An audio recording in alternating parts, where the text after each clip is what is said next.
Good afternoon, everybody. Hello, everyone. Welcome. Should work.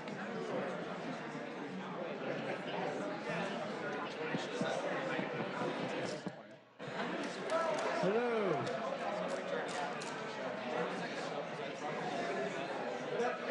We're going to go ahead and get started. We're going to ask folks to turn their voices down a little bit. My name is Mike O'Brien. Welcome to the Sustainability and Transportation Committee. I'm joined today by my colleagues, Council Members Johnson and Sawant. Thank you both for being here. And staffed by Jasmine Maraha. Thank you, Jasmine, for being here too. We have 4 items on this afternoon's agenda. We're going to start with a presentation on the Bike Master Plan Implementation Plan. Then we will have a discussion about legislation, which we won't be voting on today, creating an EV, electric vehicle readiness ordinance for new construction. And then finally, we'll take up 2 reappointments to the Levy to Move Seattle Oversight Committee. We have a lot of folks signed up, and I'm going to go for about 30 minutes on public comment and try to get as many folks in as possible. We've cut the public comment time to 1 minute each. And if folks are here together, and if 3 or more people come up in a group and want to speak together or share some words, I'll give you 3 minutes as a group to do that. And so that wasn't on the sign-up sheet, but just if you come forward and say you're part of a group and there's 3 people, you can only be in one group, just to be clear, because we're trying to get as many different people to speak today. So we're going to start with David Haynes, and then Doug Miles, maybe, and then Tom Gaffney. Well, I'm David, too. Oh, David, yeah. We need to fire those still in charge who failed miserably copycatting elsewhere places on business vacations to patchwork fix a total modern third world infrastructure for bikes. In fact, the second most dangerous location and first in permanent injuries is the Burke-Gilman bike path, specifically under the Ballard Bridge east 2 blocks. There is a cement and joyride train causing thousands of wrecks, while government claims they have the answer by adding another lane of highway traffic coming off Leary Avenue, speeding, bypassing 3 traffic lights at 11th Avenue, 14th Ave, and 15th Ave. Yet Seattle's government in charge, drinking and thinking about endangering with adding another lane of highway traffic is unnecessary. We need to force the cement trucks onto Leary Avenue or out of Ballard. It's totally unsafe to ride your bike starting 2 blocks east of the Ballard Bridge, headed west under the bridge. There is an obnoxiously loud train that's destroying the fresh air with toxic plumes 24/7. The dirty trucks are shortcutting and speeding right in between 2 gas stations, one of which is the PCC being built 10 feet from the toxic train, and it's kicking up plumes of dust right where all these kids are coming to preschool. You need to shut down the Salmon Bay Concrete and Gravel company. Thank you, property David. taxes are not worth it. David, and I've been joined by Councilmember Mosqueda. Thank you for being here. Hi, I'm David Miles. I live right over the hill on Martin Luther King, just a couple blocks south of Cherry. I've been riding a bike in Seattle and commuting in Seattle for over 60 years. And I'd say over the decades, more people biked, it got safer, more mutual respect. Lately, in the past decade and a half, there's been a push that's made biking less safe. There's been a push for bike paths, these unsafe, separated where the curbs will knock you down. The Roosevelt, which I remember my sister saying how much she liked to ride down Roosevelt because she could just zoom along. Well, I've ridden down it twice since they put the bike lane. And of course, I don't ride in the bike lane because it's dangerous. It goes behind the bus stops. You cannot ride fast, which is what I like to do. So I think maybe it was the wrong reason for canceling that 35th Avenue bike path, but it was the right thing to do. And I have ridden 35th. That's where I had my most unpleasant experience in Seattle. Thank you. When I was riding to a friend's house, block and a half away, and a guy leaned over his baby to curse at me and say, "Get yourself on the trail." Okay. He was talking about the Burke-Gilman Trail. The trails and the paths make biking more dangerous. Okay. Thank you, David. Tom? And Tom's going to be followed by Gabe Galinda and then Marty Oppenheimer. Hi, I'm Gabe Galanda with Tom Gaffney and Bob Fish. We'd Okay. love 3 minutes. Great. We'll do that. I'm a civil rights lawyer with my offices in Wedgwood, and I'm an advocate for the Save 35th Community Coalition, comprised of 5,091 taxpayers, 57 entrepreneurs who own small businesses along 35th Avenue Northeast, and 5 community associations from North Seattle. To be clear, we support a safer 35th Avenue and a smart redesign of our community's Main Street. We support slower speed limits, left-hand turn lanes and signals, more crosswalks and flashing beacons, more sidewalks, of course, because there aren't any sidewalks in Northeast Seattle, and curb cuts that are accessible to all. We also support preserved bus stops. The only point of contention was a 2.3-mile proposal for protected bike lanes, which we believe would have impaired small business owners and commerce and displaced certain demographics in our community like the elderly. Recall that by late 2016, SDOT recommended against rechannelization and platooning of traffic along 35th by way of bike lanes based on 68% community opposition. SDOT heeded the Bike Master Plan's requirement that the city engage with and listen to the community. As you all know, since 2015, the Bike Master Plan has provided, quote, as projects move through the project development process, our analysis, design, and community engagement may lead to a project being developed in a different way than envisioned in the plan. That's precisely what happened. That language was the linchpin to our community advocacy, especially in mediation with the mayor's office and SDOT. We followed the Bike Master Plan in our advocacy. We did our research, we engaged a traffic planner and a traffic engineer. We devised our own position and engaged in the mediation process and in good faith. We have our 14-page position paper supported by 39 appendices that we'd like to offer the committee for its consideration. Throughout that process, we proposed compromise, depicted by the mapping that Tom Gaffney here generated. We proposed needed safety improvements along the 39th Avenue Greenway, which are part of the mayor's adopted plan. We proposed a new greenway along 30th, which we solicited and received community support for. We also proposed and supported proposed bike lanes along part, but not all of the 2.3-mile stretch. Unfortunately, the bike lobby was not interested in any compromise, leaving the decision ultimately to be made by the mayor. In the end, the city followed the Bike Master Plan and arrived at a compromise. It provides further, quote, the BMP may recommend a protected bike lane on a particular street, but through our projected development and outreach process, we may determine that an alternative facility, such as a parallel neighborhood greenway, would be preferable. And that's precisely what the mayor decided in adopting improvements to the 39th Avenue Greenway that exists in our neighborhood. We remain supportive of a new greenway and other facilities that will allow for biking in our neighborhood. We thank the mayor for the decision she made. It was a compromise, and as everyone knows, in a compromise situation, you don't get everything we want. We're not 100% pleased with the decision, but we support the decision nonetheless. Thank you for your audience. Thank you, Tom. Marty Oppenheimer will be next, and Marty's going to be followed by Vicki Clark and then Philip Weiss. I'm joined by Debbie Wilner from Lakewood Seward Park, so we'll ask for 2 minutes if we may. I'm the transportation chair of the Lakewood Seward Park Neighborhood Association, and I'm here today to speak against the SDOT protected bike lanes on Wilson Avenue South.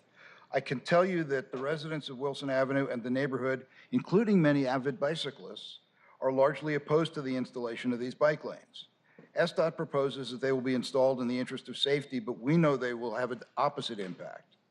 The bike lane project will eliminate parking on one side of the street, which will force our many seniors, disabled, and families with small children to park on one side and cross a busy street to their homes on the other side. That sets up a dangerous situation. SDOT also believes the change will result in safer driving conditions, which we question. In fact, we know that Rainier Avenue South road diet has diverted a significant number of drivers onto Wilson Avenue South, and that increased traffic has created more safety problems, including periodic accidents in our neighborhood. Furthermore, the Wilson Avenue South project creates 0.8 of a mile of orphaned protected bike lanes.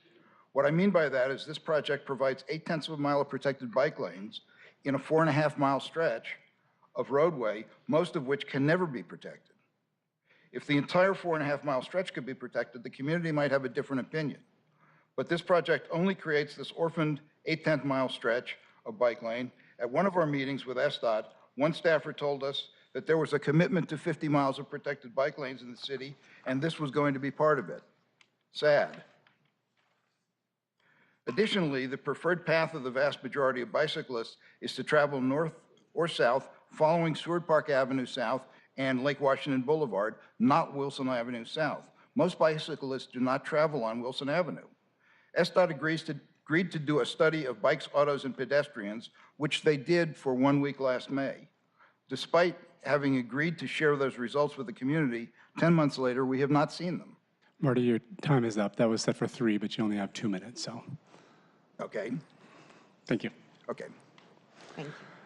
Vicky? And again, Vicky's going to be followed by Philip Weiss, Kathy Dunn, and David Goffrian. Good afternoon, Vicky Clark, Cascade Bicycle Club. The last-minute reversal on a planned protected bike lane on 35th Ave Northeast is a blow to anyone who engaged in the public discourse genuinely, and is a blow to the chance of improving that street for the next decade or more.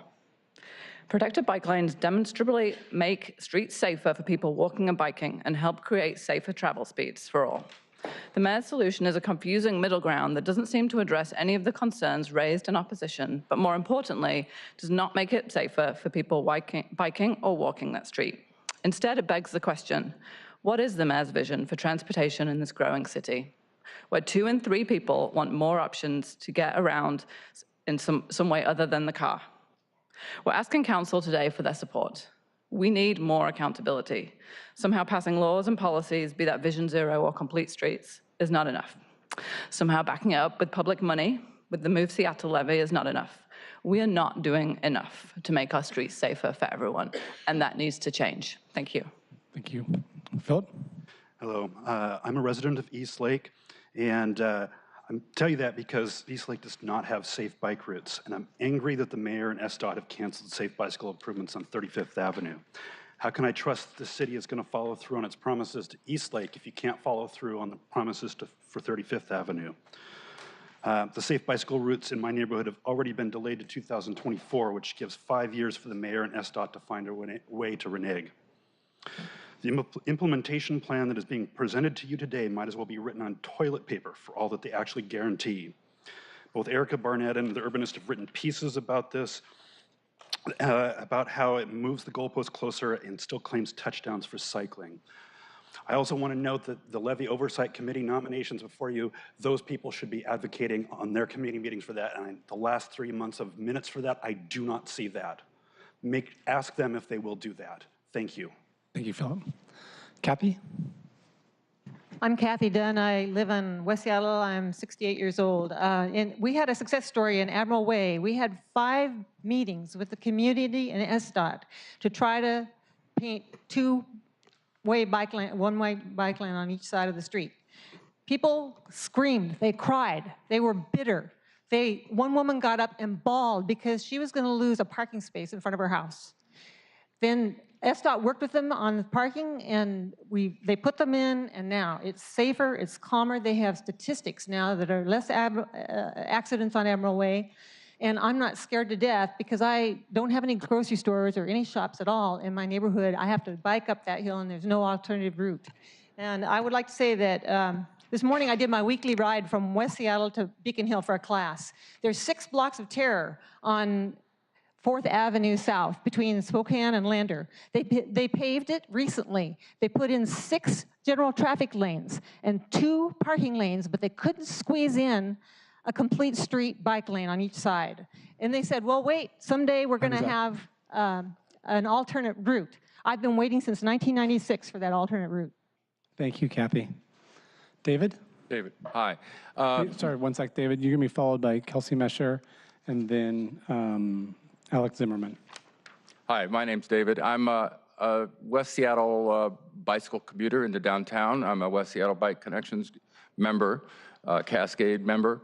I'm a taxpayer.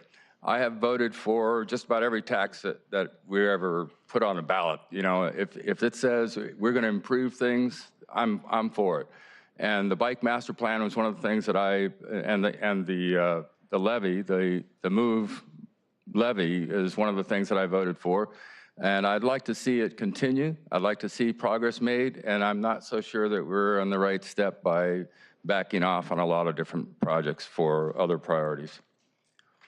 Thank you. Kelsey?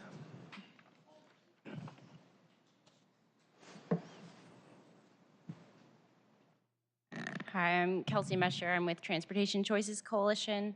to speak on the BMP implementation plan.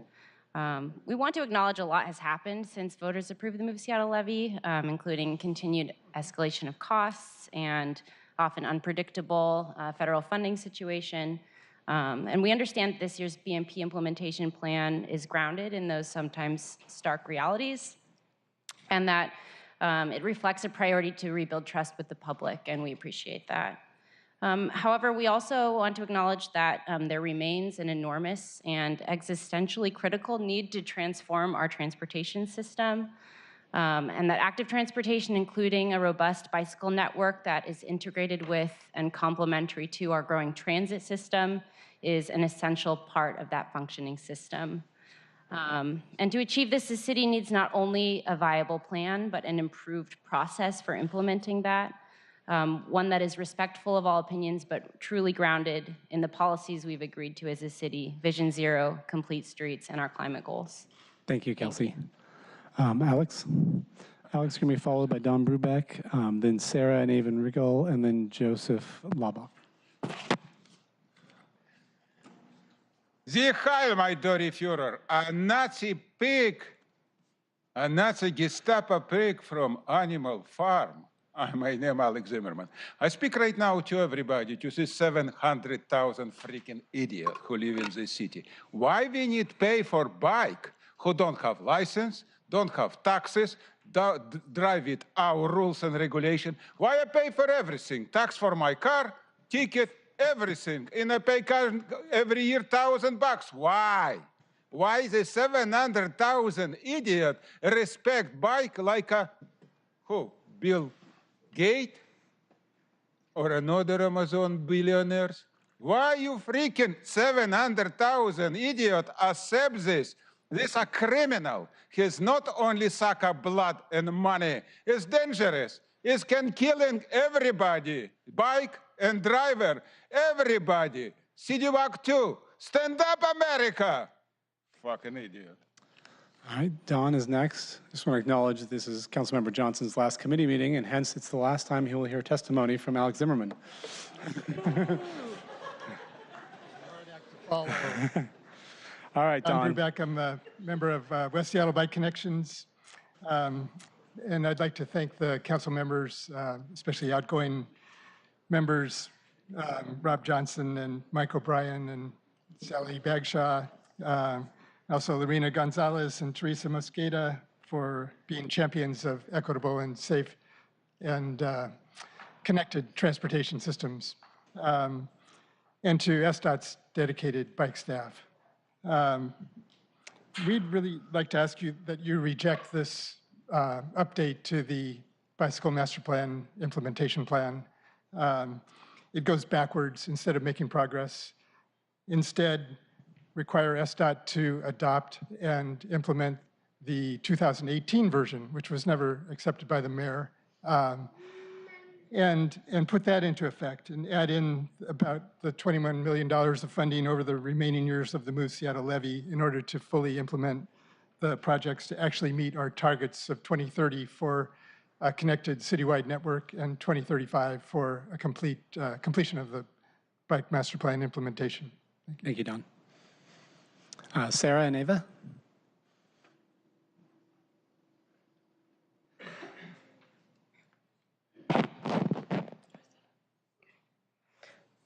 Hi, I'm Sarah. This is my 4.5-year-old daughter, Ava. Hi, I'm a Ava. working mom and a bike commuter. We ride for fun, for sport, to work and to school, and to explore this great city. Ava was pedaling on her own in the street without training wheels before she was 4. Access to safe streets and bicycle options is just one of the reasons we love Seattle. Ava and I commute together daily, sometimes by bus, our car, and most often on a cargo bike together from our home in Wedgwood, just a block off 35th. After winding through various bike infrastructure or lack thereof, we find our way downtown, just blocks from here, for our work and school. We used to ride regularly on 35th, but after being hit by a car making a right turn there one morning, we were forced to find an alternate route where we could more comfortably coexist with cars. We ride out of our way on the 39th Avenue Greenway. It is not an acceptable alternate or parallel route, nor does it allow me and my family a safe and direct way to access the neighborhood businesses on 35th from which we'd like to partake: restaurants, grocery store, coffee shop, and the library. I chose this neighborhood and this community in part so I could continue to bike to the places I love or want and need to be. I want to live in a city that prioritizes safe streets for me and my entire family, be it in our car or on bicycle. The mayor's decision to scrap the bicycle master plan in favor of more cars on streets is disappointing. We are angry and saddened. It is not a compromise. It does nothing to support our Vision Zero and the safe community we all want. Ava and I stand here and ask for your continued leadership to step up and say what's right, to carry out the bicycle master plan and to support policy that prioritizes safety of all of our residents, big and small. Thank you. Thank you. I let you go a little over because you had 2 people there, so thanks for testifying. Joseph? Hello, my name is Joe Laubach. My family lives in West Seattle. I'm an active member of the Move Seattle Levy Oversight Committee. In our 2018 annual letter sent to the mayor and council on March 5th, which I hope you've had the opportunity to read, the committee states that the 2018 levy goals of the bicycle safety subprogram were not met. Specifically referring to the number of protected bike lanes constructed, the letter states this rate of progress is unacceptable. These are not just empty words. Much of the public testimony our committee hears relates to meeting Vision Zero goals and giving people the ability to get around our city safely on bike and by foot. I'm a bike rider and parent of an 8-year-old bike rider. I'm not yet comfortable having my daughter bike on certain stretches of road to get from our house to amazing places like Alki Beach. So we end up in the car. When I learned the city abandoned plans for a protected bike lane on 35th Avenue, I was very frustrated. Will the same short-sighted decisions jeopardize protected bike lanes in other parts of Seattle? Please implement the will of the voters and connect every neighborhood with safe, comfortable, and convenient bike routes. Thank you. Thank you, Joe. Megan Murphy, you're next. Megan, you're going to be followed by Peter Goldman and then Glenn Bullman. I was in Olympia about a month ago, and somebody was discussing the electric bike renewal tax, how they're going to get a break if they buy an electric bike, and all the psychological benefits and physical benefits, emotional benefits of bike riding. So how are we going to use this tax if there's no bike lanes in Seattle? Mayor Durkin, we're passing the ball to you because families want to have safe places to bike ride. And sometimes the first design isn't the most elegant design, and we're inviting Mayor Durkin to struggle with us on finding the best design. We tried to pass the carbon tax, and believe it or not, someday it's gonna pass because climate change is having impacts disproportionately on people who struggle financially. And if we have these bike lanes, then it's more on the grid of the future. We have to invest in the new grid, which is that of renewables, bikes, and it's time to plan now. Thank you. Thanks, Megan. Peter? Good afternoon. My name is Peter Goldman. I've lived in West Seattle for 36 years. I'm both a bike commuter to Pioneer Square and a recreational bicyclist. I'm here today to urge political leaders in this great green and supposedly sustainable and livable city to recommit to building out the master bike plan. When Amazon was searching for a second headquarters, one of its criteria was this, quote, for each proposed site in your region, identify all transit options, including bike lanes and pedestrian access to the site in Amazon, third bullet down. What does this signify? What does the Amazon signify? It means that all of us living in this city and region know there are just too many people, too many cars, and too much traffic. Bikes, and of course, bus rapid transit, light rail, and buses are our only hope to move people around safely, comfortably, efficiently, and sustainably. This is not about bikes versus cars. It's not about bikes versus small stores. This is not about any of that. This is simply about transportation policy, sustainability, and safety, livability, the way Amazon wants to see its cities. Thank you, so Peter. please, double down. We were promised a $930 million levy, and we know we're only halfway through, and it doesn't look good. Please double down. Let's build it. Thank you, Peter. Glenn? Glenn, you'll be followed by Philip Singer and then Barbara Gordon if she's still here. Hi, my name's Glenn Bullman, and I am not a member of the bike lobby. I'm simply a dad with 2 kids, one of who's 16 and rides his bike by himself. I regularly have to go to 35th, and I'm here to speak in favor of doing whatever council can to get that plan back on track. Specifically, I have 4 asks Do whatever you can to direct or force SDOT to follow the city's complete streets and Vision Zero policies. Ensure that any recent projects that were called bike projects are not counting work that is not related to bicycling. In particular, 100% of the 35th Avenue Northeast project, including the $14,000 for the mediator. Pass binding legislation which legally requires SDOT to build complete streets. Require SDOT to not present a do-nothing design for projects when that design does not meet city ordinances and policies.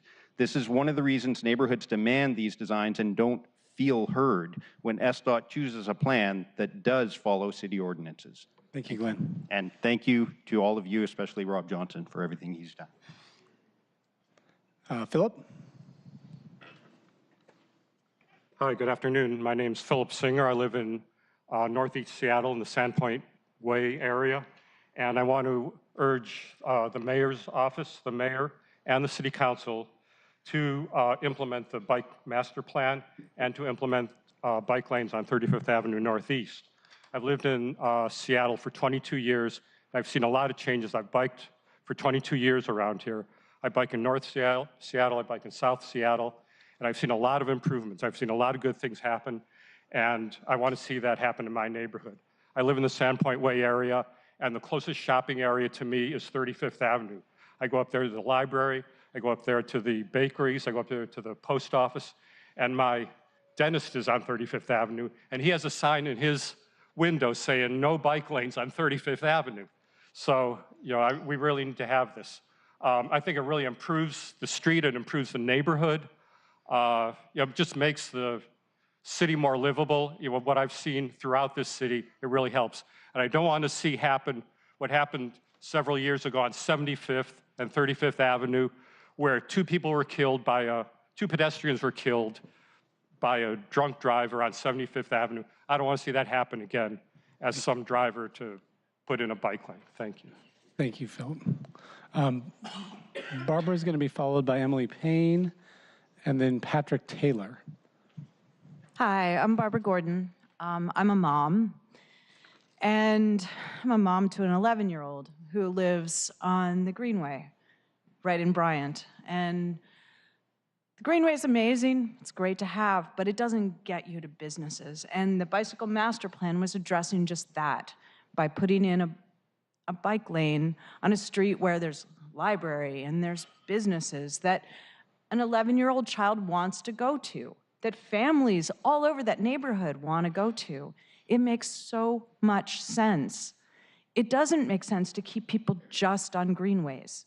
Greenways are wonderful, and they get you from one neighborhood to another, and they are enjoyable for the neighborhood, but people want to access businesses. And I just wanted to reaffirm that. So thank you. Thank you, Barbara. Emily?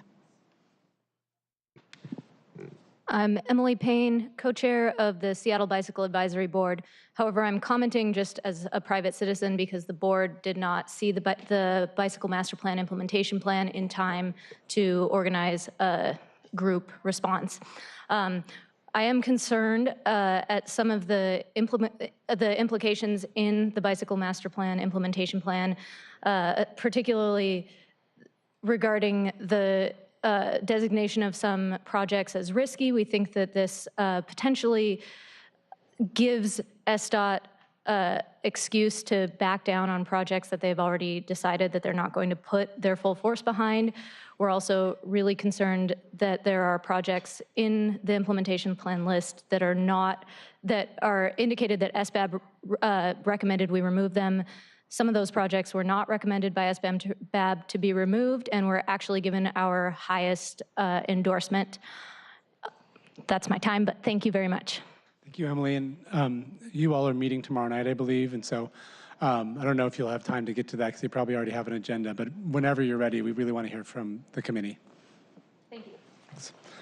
Patrick? Patrick, you're going to be followed by Matthew Lang and then Paul Thackeray. We'll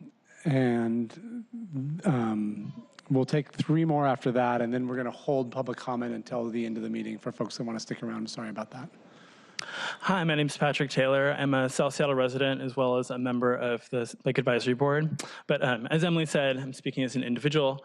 I'm here today to speak because a pattern has emerged in this administration of delaying and eliminating bike plans that prove challenging or controversial. We've seen this on 35th, 40th, 12th Avenue South, much of the Central City Plan, which has been delayed, that the council endorsed. And then when I look at the implementation plan, I see many of the most important projects as listed as risky, which paired with an administration that does not seem to have the gumption or vision to follow through on projects that prove challenging, I feel a strong sense of concern. And I would like to either see, as you said earlier, a strong statement from the mayor expressing her vision for transportation in our city and where bikes play into it, or failing that, money and endorsements from the council for a revised plan that has more of a guarantee of what will be built. And we will follow through on our commitments. Thank you. Matthew? Hi there, my name is Matthew Lang. I'm the lead organizer at the Transit Riders Union. I'm here today to speak for the Transit Riders Union. We are not pleased with the decision of Mayor Durkan's administration to cut the protected bike lane on 35th Avenue Northeast. It is a problematic thing because we have the Bike Master Plan and the SDOT study that showed that we should be building these protected bike lanes. We need to be taking care of people in Seattle that use other forms of transportation other than cars. As a car driver myself, I work all over King County, so I have to drive. I drive along 35th Avenue often. I drive along Schill Shoal as well. We are not prioritizing safe bike transportation. I feel like I feel like people are not safe, right? I would rather prioritize people's safety than have to circle around the block again to find another parking spot. Thank you. Thank you, Matthew. Paul? So after Paul, we're going to hear from Kim Kin Chen, and then 350 Seattle has a group. We'll hear from Tamara Schmaltz and Apu Mishra, and then we'll hear from Mona Lee, and then that'll be it for now. And we'll move into the presentations, and at the end, we'll take some more public comment. There's about 10 more people that have signed up, and if you stick around, I'll stick around to hear from you. Thank you. Go ahead, Paul. My name's Paul. I'm a 15-year resident of the neighborhood near 35th Avenue. I'm a pedestrian in the area. I'm a transit rider. I take bus and light rail. I am a driver, and I'm also a cyclist occasionally. I think that the revised plan that was presented last week for 35th is simply poor urban planning. It goes against everything we know about urban design, about creating vibrant, healthy, human-scale, livable, walkable neighborhoods.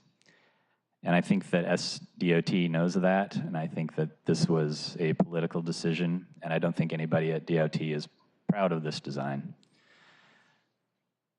This is a car's first design, and it exacerbates an already bad street design. Thank you, Paul. Regarding the parking concerns that were voiced, I think that this really doesn't seem to be about parking, as the final plan doesn't really answer that. Your time is up. Most of these businesses have off-street parking already, plentiful off-street parking. Thank you. Kim? Hi, my name is Kimberly Kinchin, and I live on Capitol Hill, and I bike, and I walk, and I bus. I do not drive. Almost 20 years ago, I took a photograph and a pile of paperwork to one of the city's neighborhood service centers to apply for a passport. And I brought supporting paperwork far beyond what the US Department of State required of me. And for photo ID, I brought my Washington State ID card, which is issued by the same department that issues driver's licenses. But the clerk told me that because I did not have a driver's license, I would need someone who did to vouch for my identity, even though my ID card was issued by the State Department of Licensing. The city would literally not recognize me on my own without a license or without a licensed driver. Today, with this scaling back of yet another bike master plan, it doesn't feel like much has changed in this city. It feels like the city still barely recognizes those of us who cannot drive or who try to choose to drive less. I can't. And I'm so tired of being an afterthought. All streets can't do all things for all people, Mr. Zimbabwe.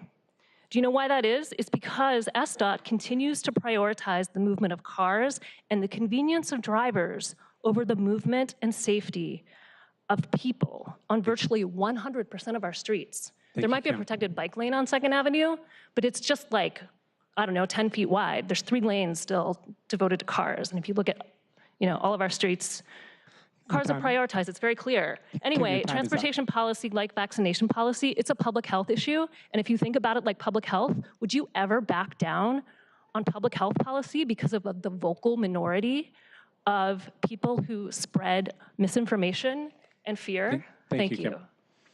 350.org. 3 minutes. 350 Seattle. Thank you, Mike. Yes.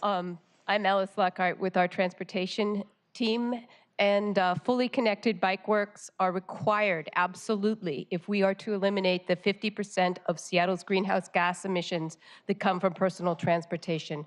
We ask that the city keep its promise. And on a more personal note, I'm Meg Wade, also with our transportation team. And I'm just actually going to give a heads up to any people with kids in the room. I'm about to say some words because what I want on public record is what is said to me as a cyclist in this city. And at the moment, I feel like the decision the mayor has made has been a validation of harassment of people out on the street. As a bicyclist in North Seattle, I have been called a cunt.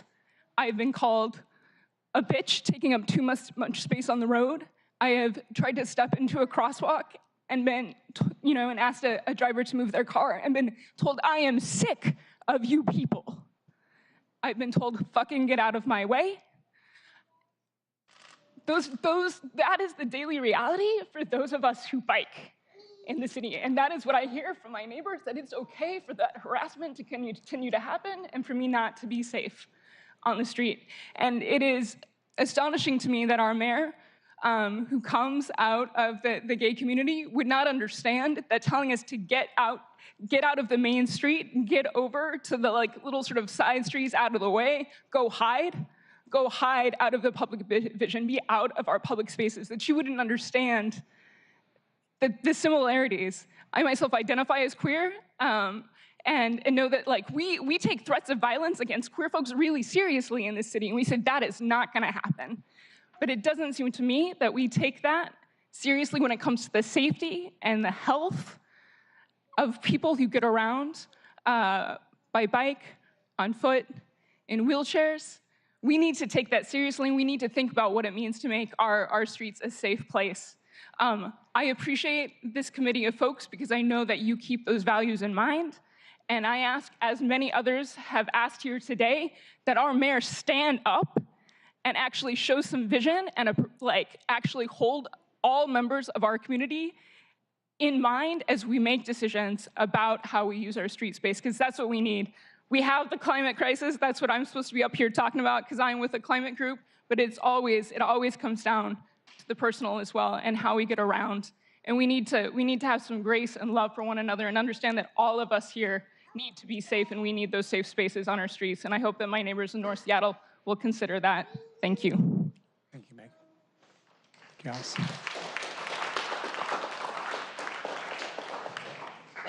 Tamara and Apu will give you 2 minutes, and then Mona Lee will be our last speaker for 1 minute.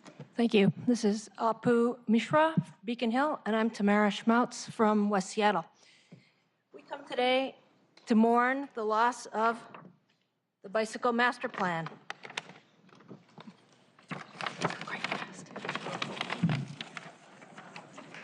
We're protesting the shredding of the Bicycle Master Plan. Vision Zero.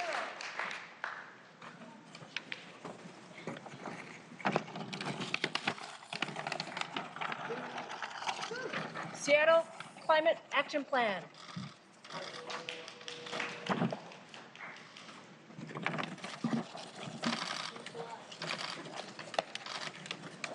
And the Complete Streets Ordinance.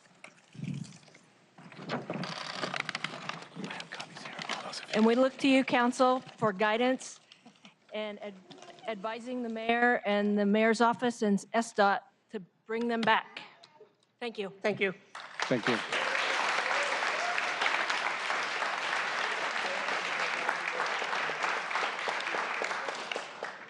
Hello, I'm Mona Lee.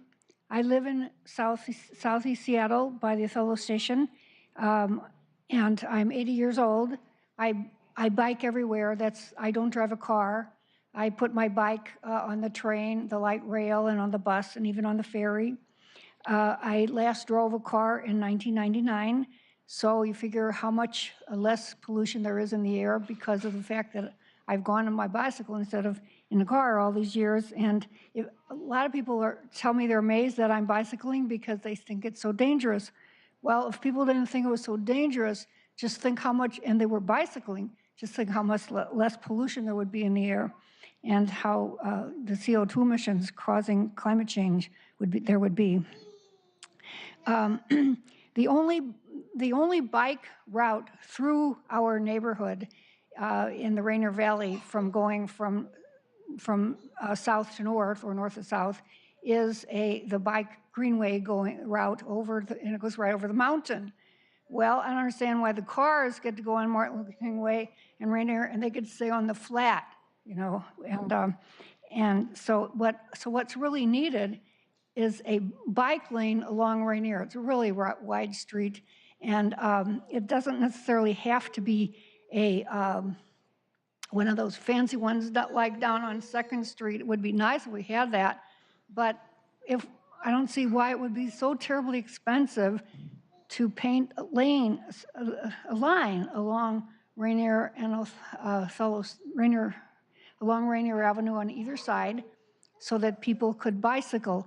Thank you. Right now, Your time is up, Mona. it's creating lots of hazards, and last week someone was killed there by a hit-and-run driver, bicyclist. Thank you, Mona. I want to thank everyone for coming out for public comment today. Again, there's about 10 more folks that signed up that I'm going to pause on so we can get to the presentation. I apologize, folks, that came to give public comment, and I'm holding you till the end. But if you stick around till the end of the committee, I'll stick around to hear from you. And I really appreciate, we heard a variety of views today, but I appreciate folks being respectful of each other as we work through these challenging policy decisions. Jasmine, would you like to read agenda item number 1 into the record? Yes, this is an information item related to the 2019 Bicycle Master Plan Implementation Plan update. Why don't we start with introductions? Calvin, you can go first. Calvin Chow with Council Central Staff. Sam will learn that the button is up on the stem. Oh, there we go, it's So on. it's a veteran move. Sam Zimbabwe, SDOT. Thank you. Jim Curtin, SDOT. Monica Dewald, SDOT. Thank you all. I don't know that I have much more to say than what you've all heard, so why don't we, unless colleagues you want to do any preamble, why don't we just go ahead and jump into the presentation and we'll talk through this as we go through it.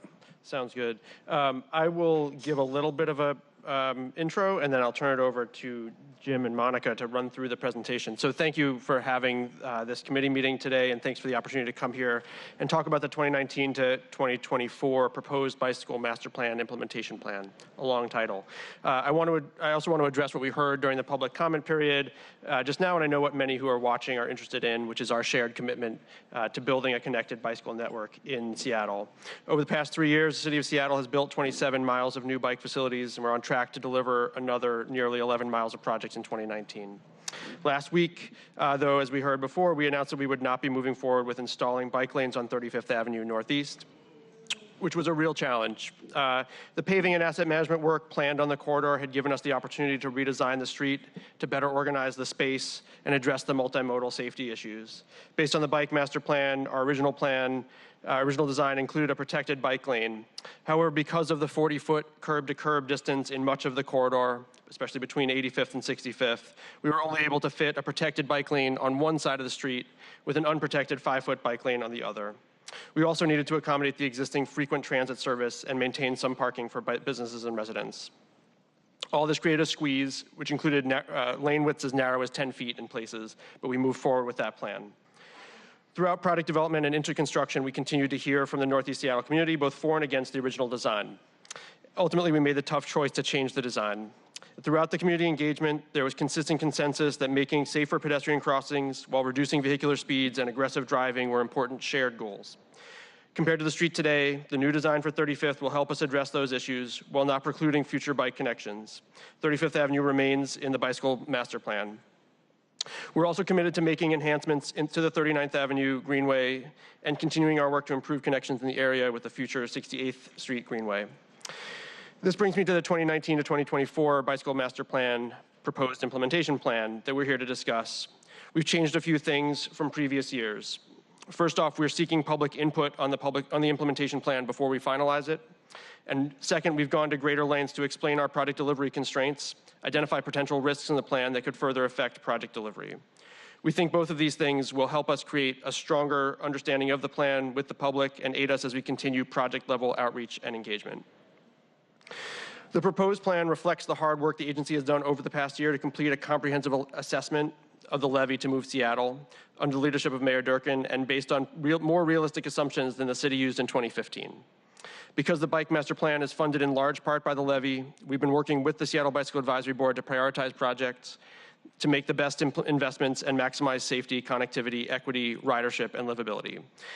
As a result, this is a realistic plan that reflects nearly $77 million in funding that we expect to be available over the next 6 years for bike investments.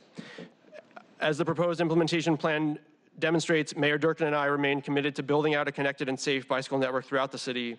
And we're going to be discussing the plan with the Levy Oversight Committee tonight and the Bicycle Advisory Board tomorrow evening. We'll also be holding public engagement events over the next month to hear from people directly about their priorities for the implementation plan. The plan does reflect some difficult choices related to the costs of projects, but also highlights the important connections we're making to existing and future transit, schools, and other community destinations. I'll be working throughout the agency to see how we can deliver our projects more effectively and more efficiently and stretch our funding as far as it can go. While we have removed some projects from the proposed implementation plan, they remain part of the long-range bicycle master plan, and as funding becomes available and we progress projects, we can hopefully draw these or other priorities back into the work plan. I hear the folks who gave public comment today, and I understand their frustration, and I'll continue to listen to what they have to say. I also see this plan as an opportunity for safety advocates, our department, and all of our residents to move forward together. The plan includes many of the bike safety projects that you and many in this room have consistently prioritized as important projects to build.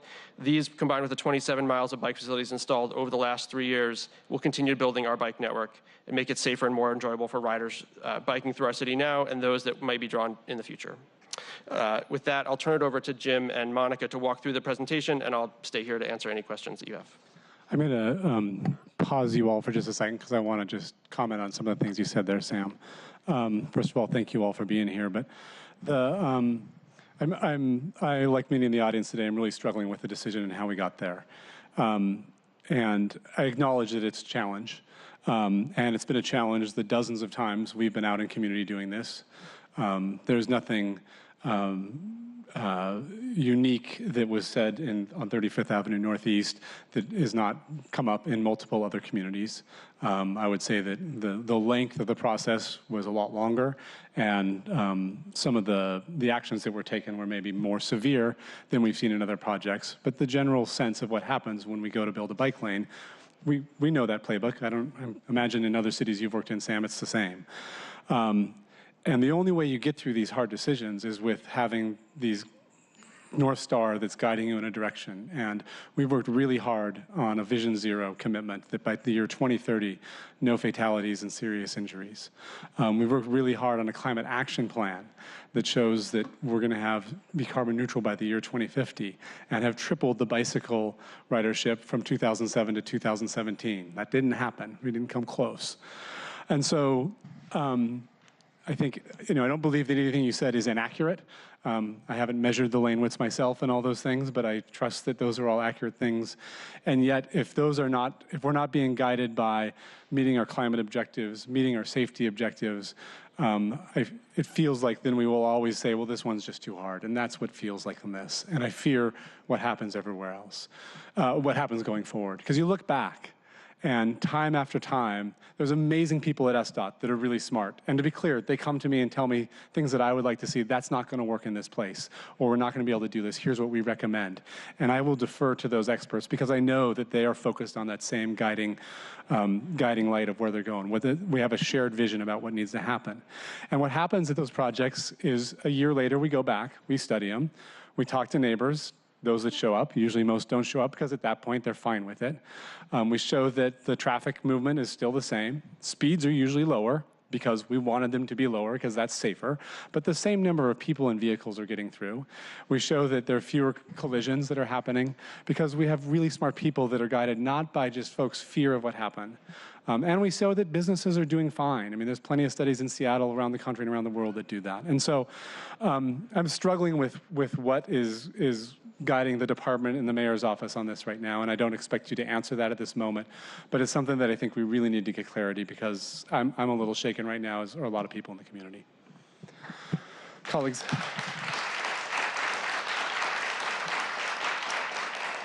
I don't want to get the presenters tied up in too much of this, but I want to give space for colleagues to make comments too.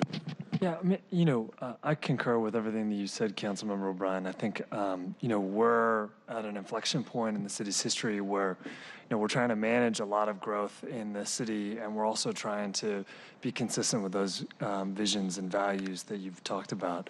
In addition, in this neck of the woods, which I'm fortunate to represent for another 72 hours or so, we also have a couple of major institutions, the folks at Children's and the folks at the University of Washington, who we have banded together and said, we want you to be good neighbors. And one of the ways that you can be good neighbors is by making sure that you have fewer folks that are driving to and from your institutions on a regular basis.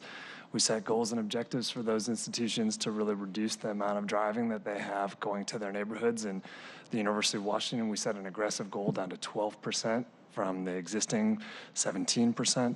At Children's, we're trying to go from 37% to 32%.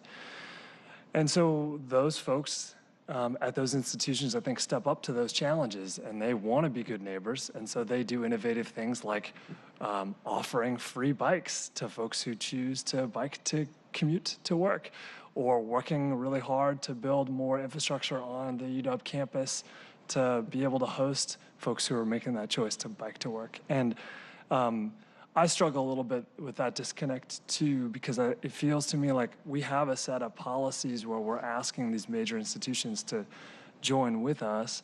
And when I talk to the leadership within those institutions, they express concern about having the next brilliant researcher or the next incredible lecturer be struck and killed on their way to work one day. And so we've seen that happen time and time again. We've seen folks that have been unfortunately struck and killed in this neighborhood. I walk past a ghost bike every day, and I think a lot about Andy Holslander and his untimely death at 46, and how I'm rapidly approaching that number, and how he had 2 little girls, and how I have 3 little girls, and how hard it would be for my little kids to grow up without a dad. And so I really, I believe in this city and our ability to come together to try to make hard decisions.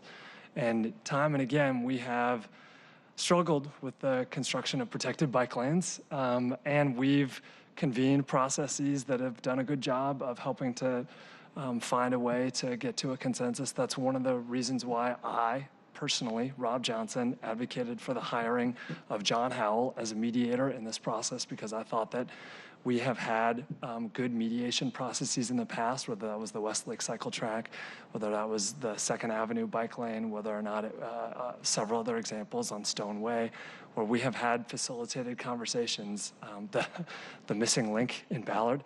I mean, in each of these instances, we've had people on both sides of a topic. We've brought people together in facilitated conversations, and we've come up with an outcome that maybe wasn't perfect for everybody, but did end up building those facilities in most every instance. And so I would really love to see that kind of opportunity for us to continue to have that dialogue.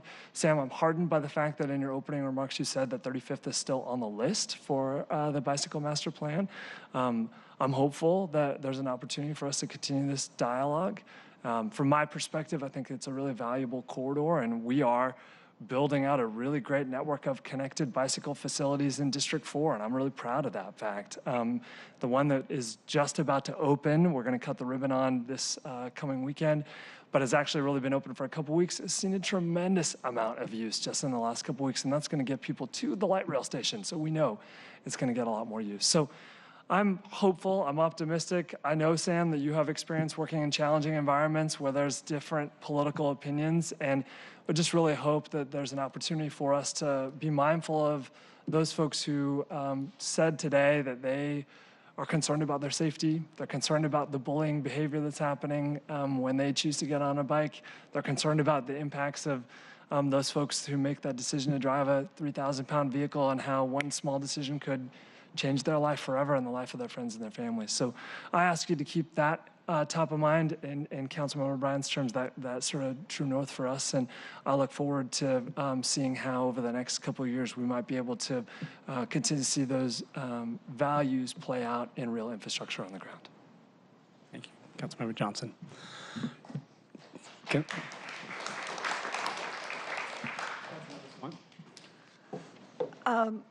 I know, Chair O'Brien, you said that we should let the presentation go on, and of course, generally I agree, but I also, there's a part of me that doesn't entirely agree, because it seems meaningless to me to go through a presentation that has slides like that are titled, "Seattle is an award-winning bike city. Data shows more people are riding bikes. Progress in building a completed bike network." It seems meaningless to me and sort of tone deaf and out of touch to go through a presentation. I mean, obviously you will go through the presentation and I won't stop you, but my point is that it's strange for the mayor to send you all for this kind of presentation at the same time that the mayor's office and the SDOT leadership has dealt a blow, a significant blow to the whole plan of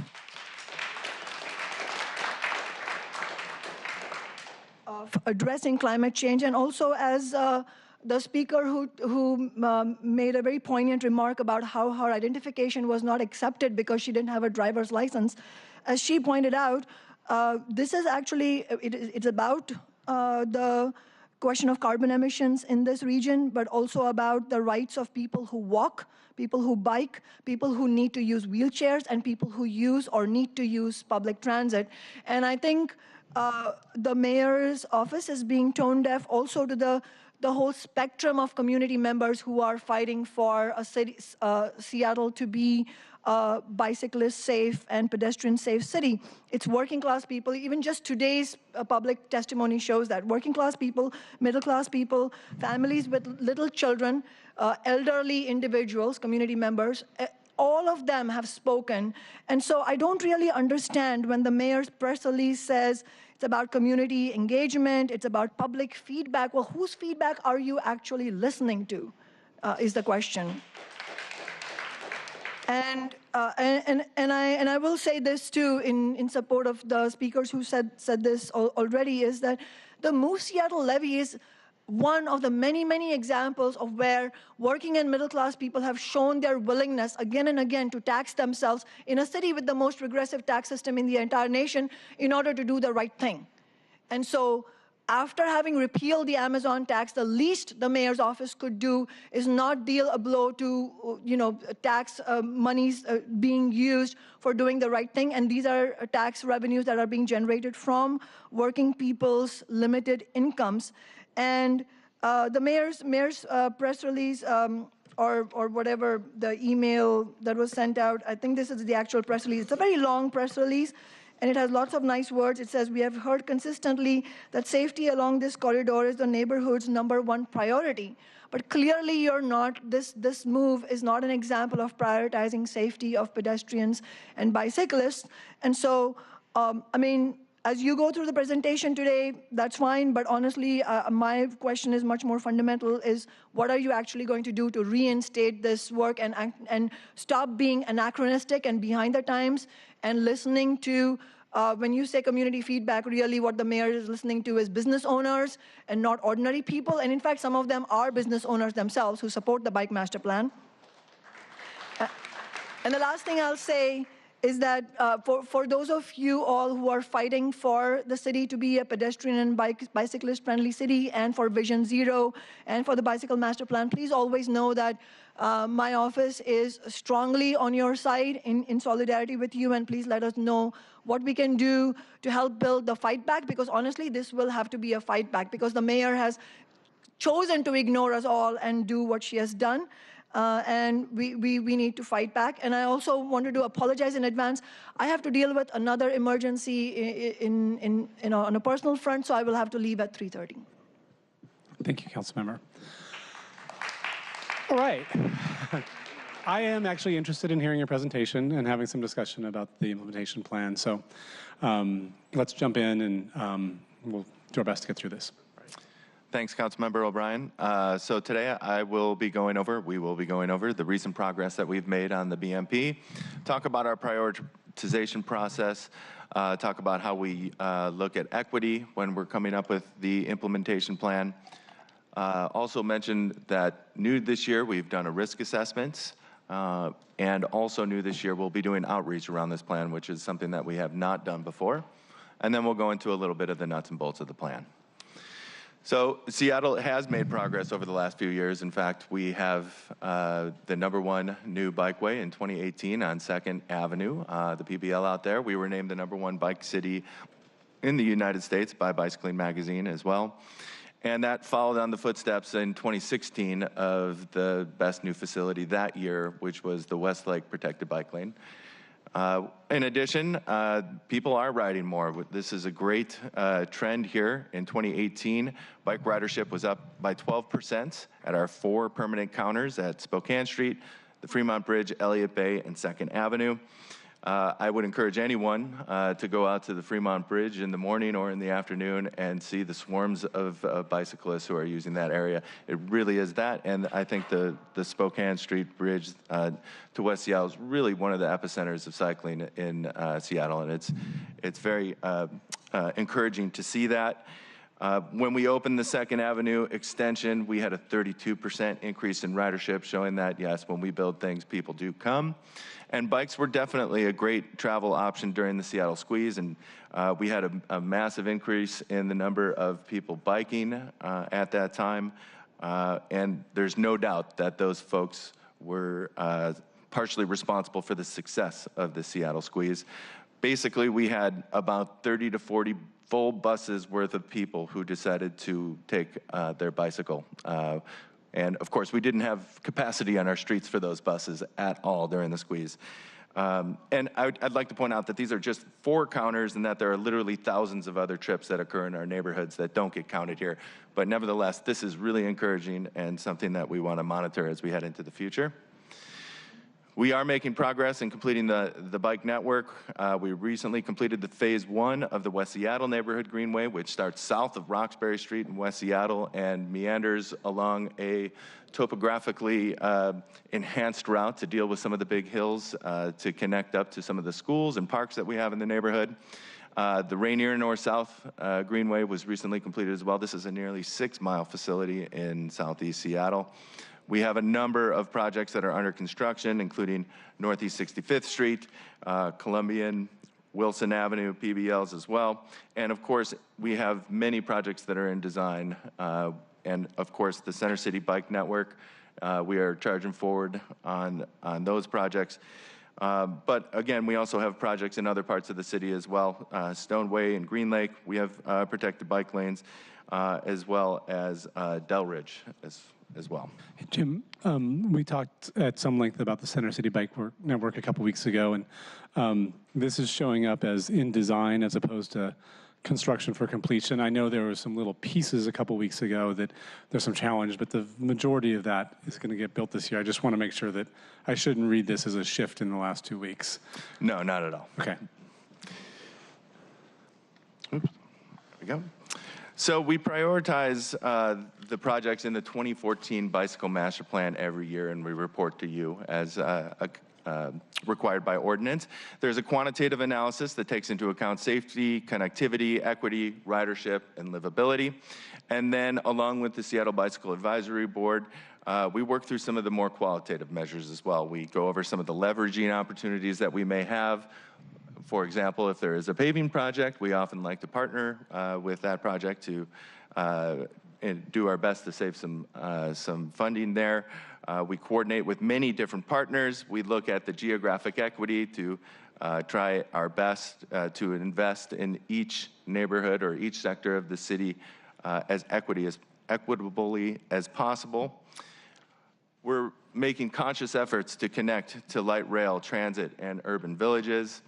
And of course, we're building to our budget. We are looking at the funding availability per our Levy to Move Seattle reassessment, which we, of course, completed last year. And I'm going to chime in just really briefly here. One of the things that was different this year from previous years is we've put together the list based off of mileage, where this year we based it off of, we tried to apply it towards the amount of funding that we had and select projects within those parameters. We worked with the Seattle Bicycle Advisory Board to select their top priority projects. And I want to clarify something that we should have clarified when we submitted the plan. They had a large list of prioritized projects that were their priority, but we didn't have enough funding for all those prioritized projects to make this list. And so we selected projects from that. Not all of their prioritized projects made the list, and I apologize, we should have shown that, reflected it differently in the project list. We should have shown it as SPAB prioritized, but funding constraint. Okay, thank you. As previously mentioned, we are committed to creating not just a bicycle network that is connected to people, places, and goods, but also balanced geographically across the city. We do look at each of our projects from a geographic perspective. We look at socioeconomic factors, health and accessibility issues as well. We also incorporated a quantitative analysis as well to help kind of confirm the things that we saw in our quantitative analysis. Furthermore, we understand that there's a lot more that we could do. We've recently partnered with the University of Washington and the Evans School there to do a review of effective outreach strategies and actually kind of look in the mirror as well. So they're going to do a review of what we do and what we've done in the past and look at different ways that we can ensure that diverse voices are heard and that we are well aware of the many issues that may determine whether someone decides to ride a bike, take the bus, or drive a vehicle. Community engagement, of course, is welcome, and this year, as mentioned previously, we are going to take a different tack with this plan by having a more open conversation earlier in the project design process. So here we are at level 1 on our graphic here in the prioritization process in the pre-planning phase. At this point, we want to go out and talk to the community. And this year as well, we really looked at the risk. This was an effort to increase transparency with all the stakeholders on the plan. And we also looked at the different considerations as well, as including where we are in the design phase. Clearly, we are much more aware of some of the risks when we are further along in design than when we are in the pre-planning phase, which is one of the reasons why we want to talk to people more frequently about these projects. We, of course, looked at our funding levels as we assessed the levy and saw what we had to actually go to construction. We're looking at our potential partnerships and what that means for some of our projects and right-of-way requirements as well. Our next step is to start getting input on these projects. So projects that are in the planning phase, we are very interested to hear what folks who live or work out in these neighborhoods have to say about these. What we really want to do is go out there and help people understand the value of a connected bike network and what that means for livability and what that means for safety. We also want to help people understand how we got to these projects, how we selected these projects as well. So tonight we'll be at the Levy Oversight Committee. Tomorrow night we'll be at the Bicycle Advisory Board. And then throughout the month of April, we'll be conducting outreach events to hear from folks out in these communities. We'll report back to you, Council, and the Bike Advisory Board in May. Councilmember Johnson. Just a quick question. First of all, Jim, great picture of us small protected bike lane in my neck of the woods, which came about because a citizen on one of our city-sponsored parking days took over a section of the right-of-way and showed that, hey, this actually will work just fine, right? Traffic still made it through. And again, kudos to SDOT for taking that citizen-generated idea from parking day and turning it into something that now really works well for bicyclists through the neighborhood. You mentioned, funding priorities. One of the guiding lights of the investments that we've intended to make in protected bike lanes is driven by other projects that are happening within SDOT's portfolio. It's a way for us to demonstrate that we have efficiencies of scale, and rather than coming back several years later and re-implementing something, it's a hell of a lot cheaper for us to do something concurrently with other paving projects or other issues that SDOT is looking at.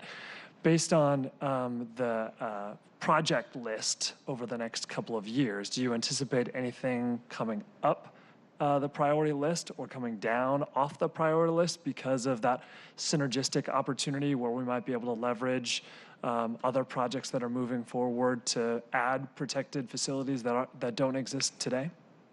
Yeah, I think there's definitely opportunities for projects to move up from the in-design list to the funded through construction list. I think this is especially true on projects where we have cost savings, whether that be at the overall project level or even down in the weeds a little bit more on the individual components of the bicycle facility that's being designed there. So I do believe that there are opportunities as we move forward.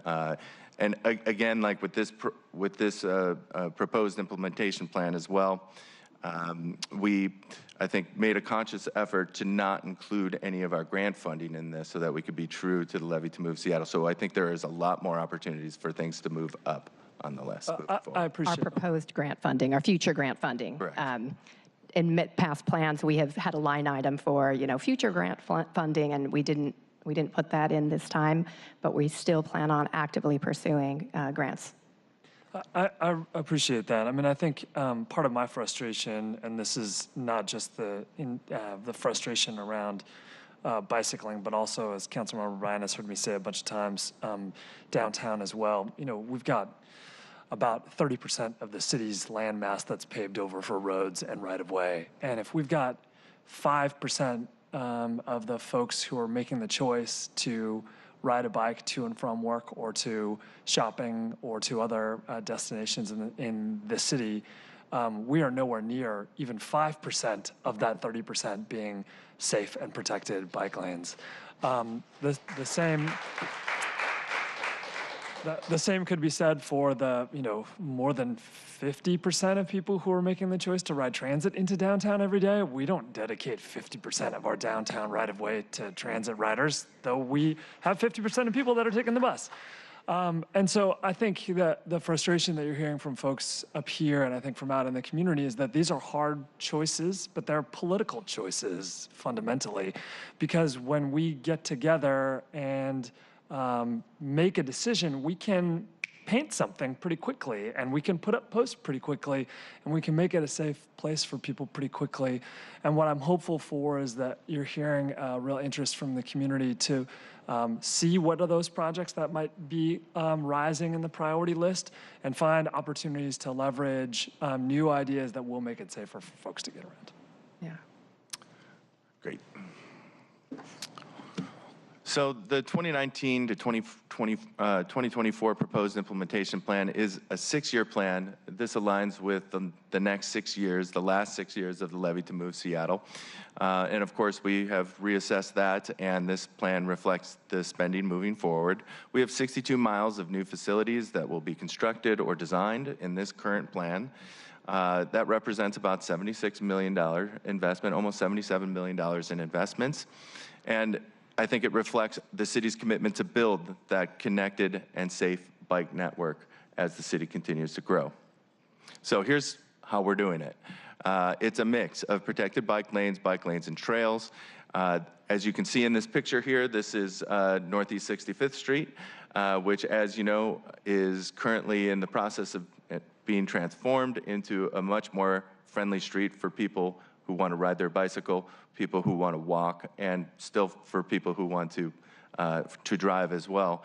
So I think what you'll see out here is a street that works well for everyone and provides people with connections to their light rail station as well.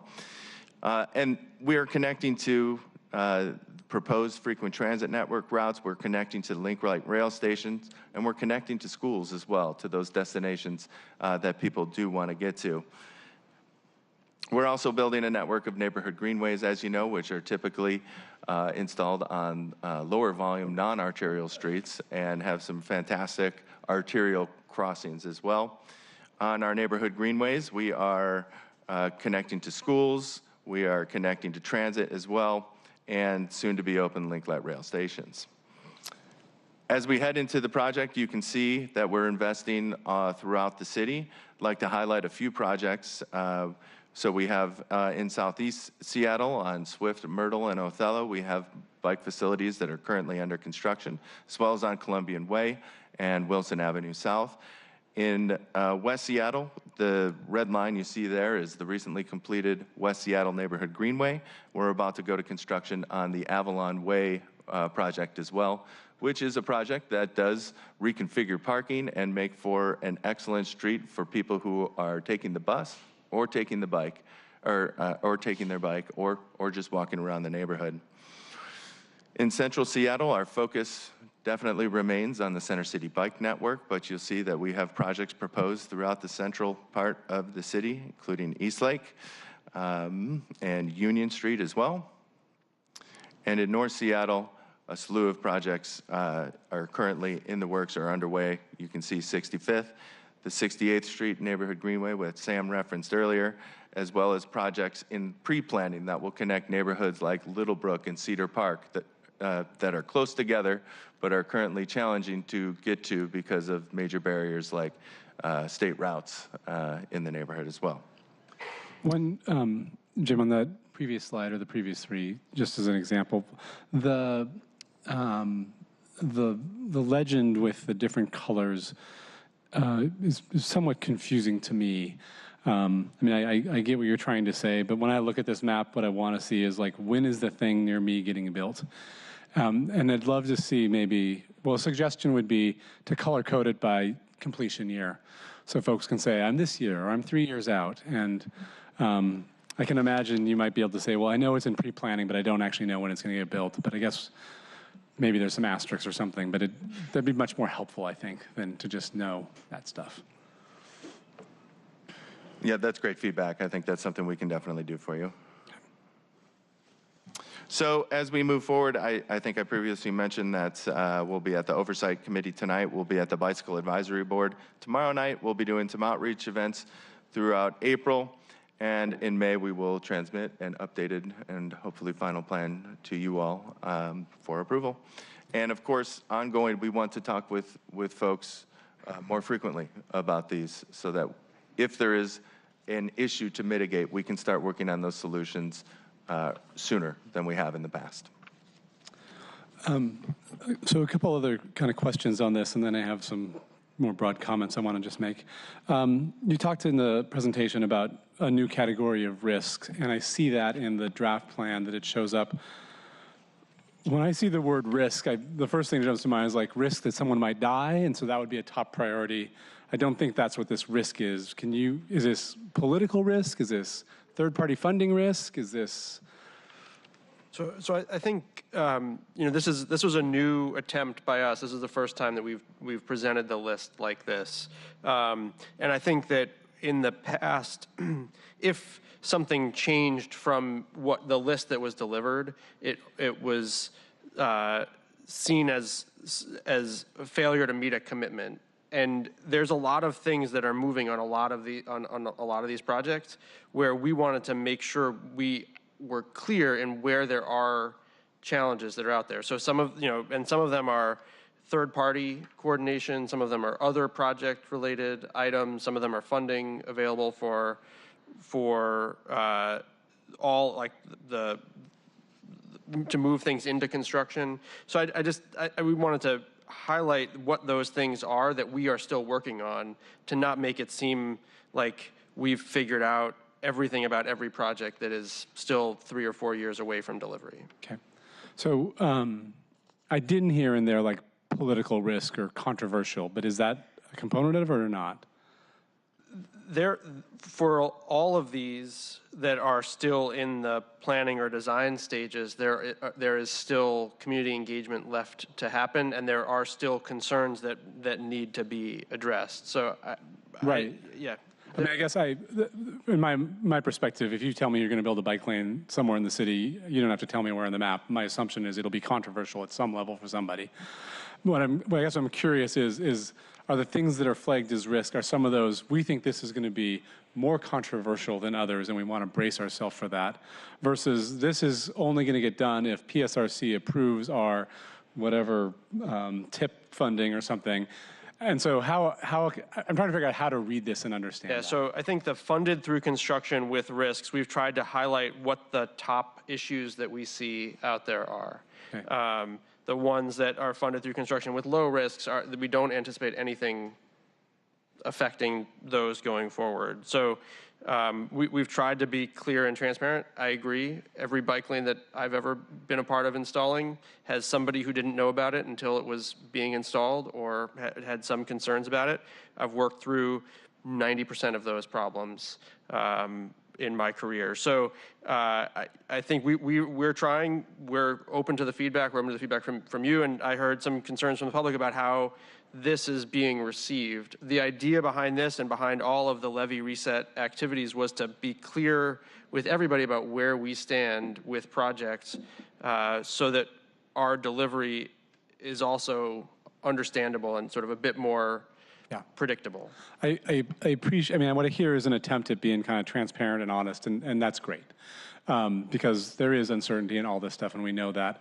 I guess let's continue to work together and work with community members on how we characterize that. I mean, I can imagine that, you know, like you said, the ones that we're about to break ground on tomorrow, we're feeling really good about, and the ones 5 years from now, there's just more uncertainty.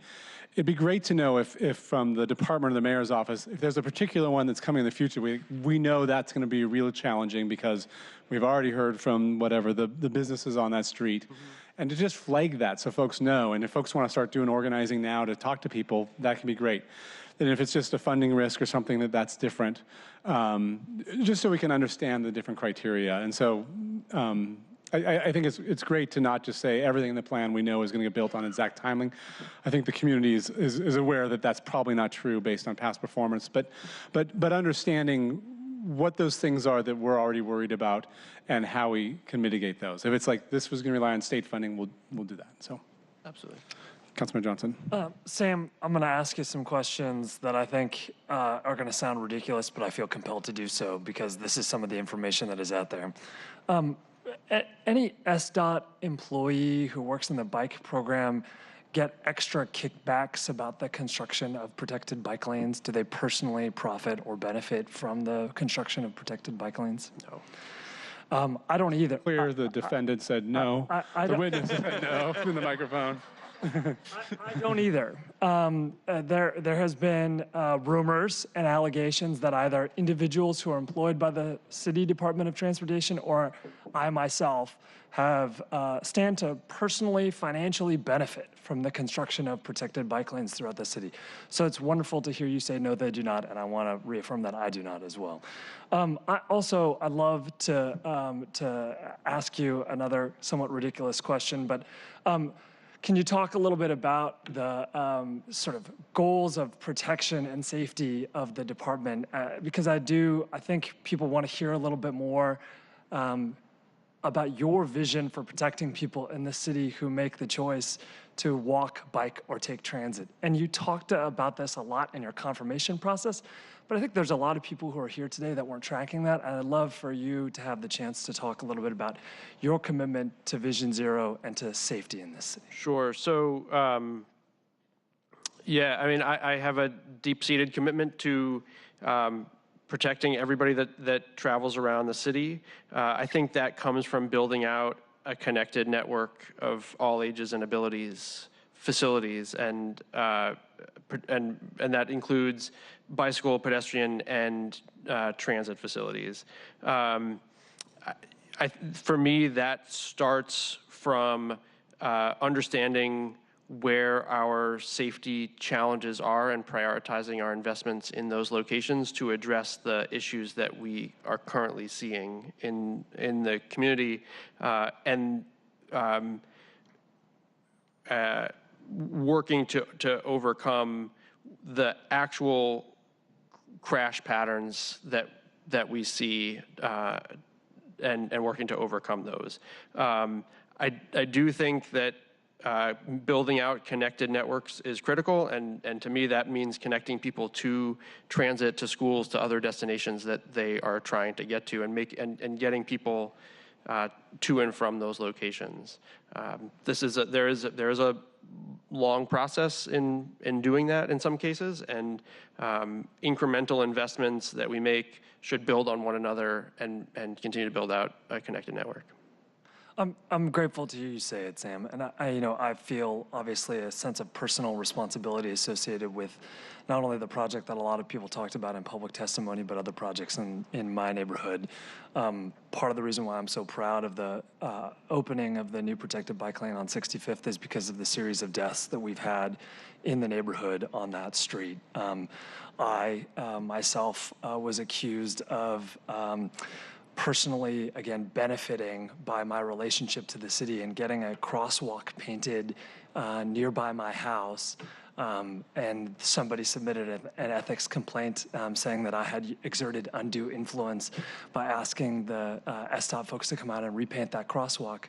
Well, the reason why SDOT folks came out and repainted that crosswalk was because 2 weeks earlier, an 80-year-old woman was struck and killed by a car making a left-hand turn to while she was trying to get to the coffee shop. And one of the things that we do when a death like that occurs is we go out and refresh the crosswalk paint, which is a simple thing to do, but it's an important visual thing to do. So I feel a real responsibility, and I know from our conversations that you feel that real responsibility too. And I think I'm very excited to see how we might translate those visions into real action, Sam.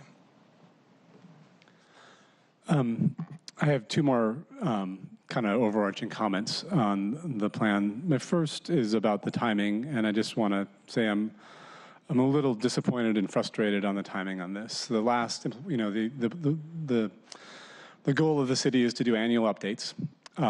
Last fall, there was a lot of Move Seattle reset going on, and so there was a request that, hey, we want to take some more time to get the bike thing right. And so I appreciated that. My expectation was, and maybe I wasn't clear, but by the end of March that we would have a final plan that had gone through months of feedback with community members, and to get it at 5:05 p.m. on Friday, the last day of March, with draft written all over it, and hearing from a lot of folks that, well, we haven't had time to review this to even comment on it. I appreciate that in the coming month there's going to be a lot of opportunities for feedback, because I do think there's some work to be done there. There's a sense of urgency that I feel is missing. These projects, Sam, you said it, they save lives. And so every month they're delayed is the risk, the real risk that someone's going to get injured or killed. These projects save carbon emissions, and we should be at least in a speedy race to prevent more than 1.5 degrees of warming by the end of the next decade, or we're going to be in real trouble. And these projects make a huge difference on that. And so I just really want to urge us to figure out how we put some urgency behind this work, both the planning work, the feedback work, and then the delivery work. We need to be doing community outreach. When I go out to communities, we learn a lot. We learn a lot that people know in the community. People have different opinions and different sets of values of what they want to prioritize, but it's critically important that we learn what's going on there, but it shouldn't take a year. Let's hear what the business owners need, let's hear what the neighbors need, let's hear and then bring our expertise that we've learned from doing this in dozens of other neighborhoods, and move on things relatively quickly. And come back, report on it, measure it. It may be that occasionally we do something, we say, hey, that didn't quite work out. But what I can tell you is the vast majority of things come back, and it's like, yeah, it worked out just like we thought. It's great. So that's one concern. The second concern is even higher arching, and this is really directed at the mayor and her team, and I assume she'll get that from listening to this. There are some real challenges that facing You know, if climate change were easy to fix, if safety were easy to fix, cities around the world would have done it a long time ago. And the mayor for sure inherited a levy that had some challenges, probably both in design by previous administration, some challenges because of the construction environment we're operating in that didn't exist when this levy went out, and some challenges from a federal administration that maybe isn't as generous with matching grants that at the time this went out. So those are all legitimate changes. And you know, I think the mayor's done a decent job through this reset, and her whole team and the community members on recognizing what things are going to have to change, and we're going to have to be somewhat flexible. The thing that's hard, and maybe it just hasn't come yet, because this was just released late Friday, is someone saying like, look, there's some projects that we're not going to be able to do in this plan with this pool of money. But we have these other things, we absolutely have to do them. And I'm committed to Vision Zero. I'm committed to our climate action plan. I'm committed to by 2020, this is gonna be the mode split on bikes. And so we're gonna have to find new ways to do this. We're gonna have to get more creative, whether it's lower cost things or new pools of money or look at rebalancing or whatever that is. But some commitment that well, this plan shows some things that are disappointing. We wanna tell the people that we're not happy with this. This is not an excuse to do less, but this is actually motivating us to do a lot more. And we wanna come back and tell you what and how we're gonna do that. And it's gonna be even harder. But I want to be able to hear what that vision is. I want to be convinced that that's a vision that I can buy into, that the folks in the audience can buy into, and how we come together to work to solve that. And then the last thing I'll just mention about rebalancing, which I talked about, you know, we looked at the levy reset in the fall without these pieces of information. The spending on bike facilities drops a couple $1 million a year. Previously, it was about $14.5 million a year on the 5-year plan. Now we're at about $12.5 million a year for the 6-year plan. And so I think it's important that we look at that in the context of the overall package. And I don't know the exact timing to do that. But you know, we're building some projects are a couple $100 million for a few blocks of an overpass. It's really expensive, I get it. But I want to look at this in the context of all the things we're doing and make sure that when we center climate, when we center safety, that we have the right balance now that we have more of the pieces of the puzzle kind of to see and see how it fits together. Okay, with that, I can hop off my soapbox. Thank you all for being here. A lot of work to do, but I appreciate you all showing up today and having the conversation you did. And with that, we'll move on to agenda item number 2. Agenda item number 2, Council Bill 119472, an ordinance relating to land use and zoning, amending sections 2322.062, 2324.045, 2349.019, 2354.030, and 2384A.010 of the Seattle Municipal Code.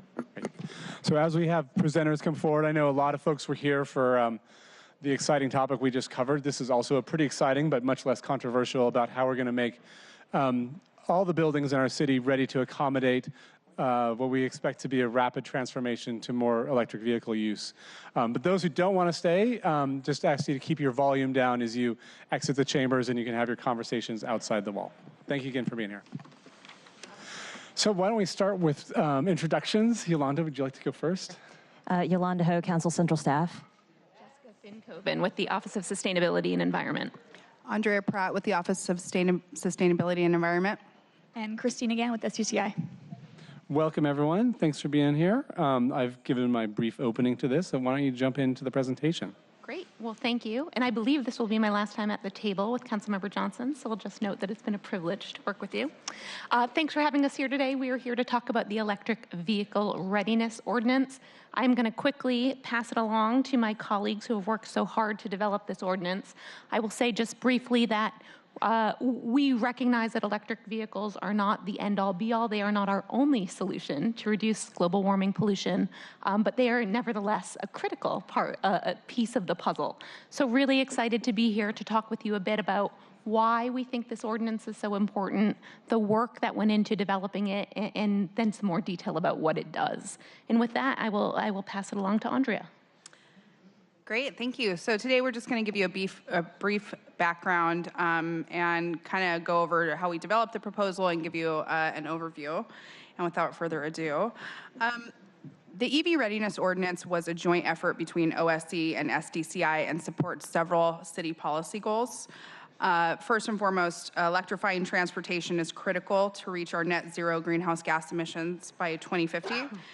Council Resolution 31696 asks the city to transition our transportation system from oil to electricity, using half the oil by 2035 and having 30% of all vehicles in the city of Seattle be electric by 2030.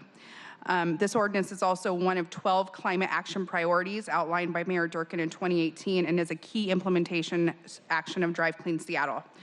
And I do just want to take a moment to acknowledge that this ordinance supports a broader climate framework that promotes walking, biking, and transit, and reducing our dependence on single occupancy vehicles.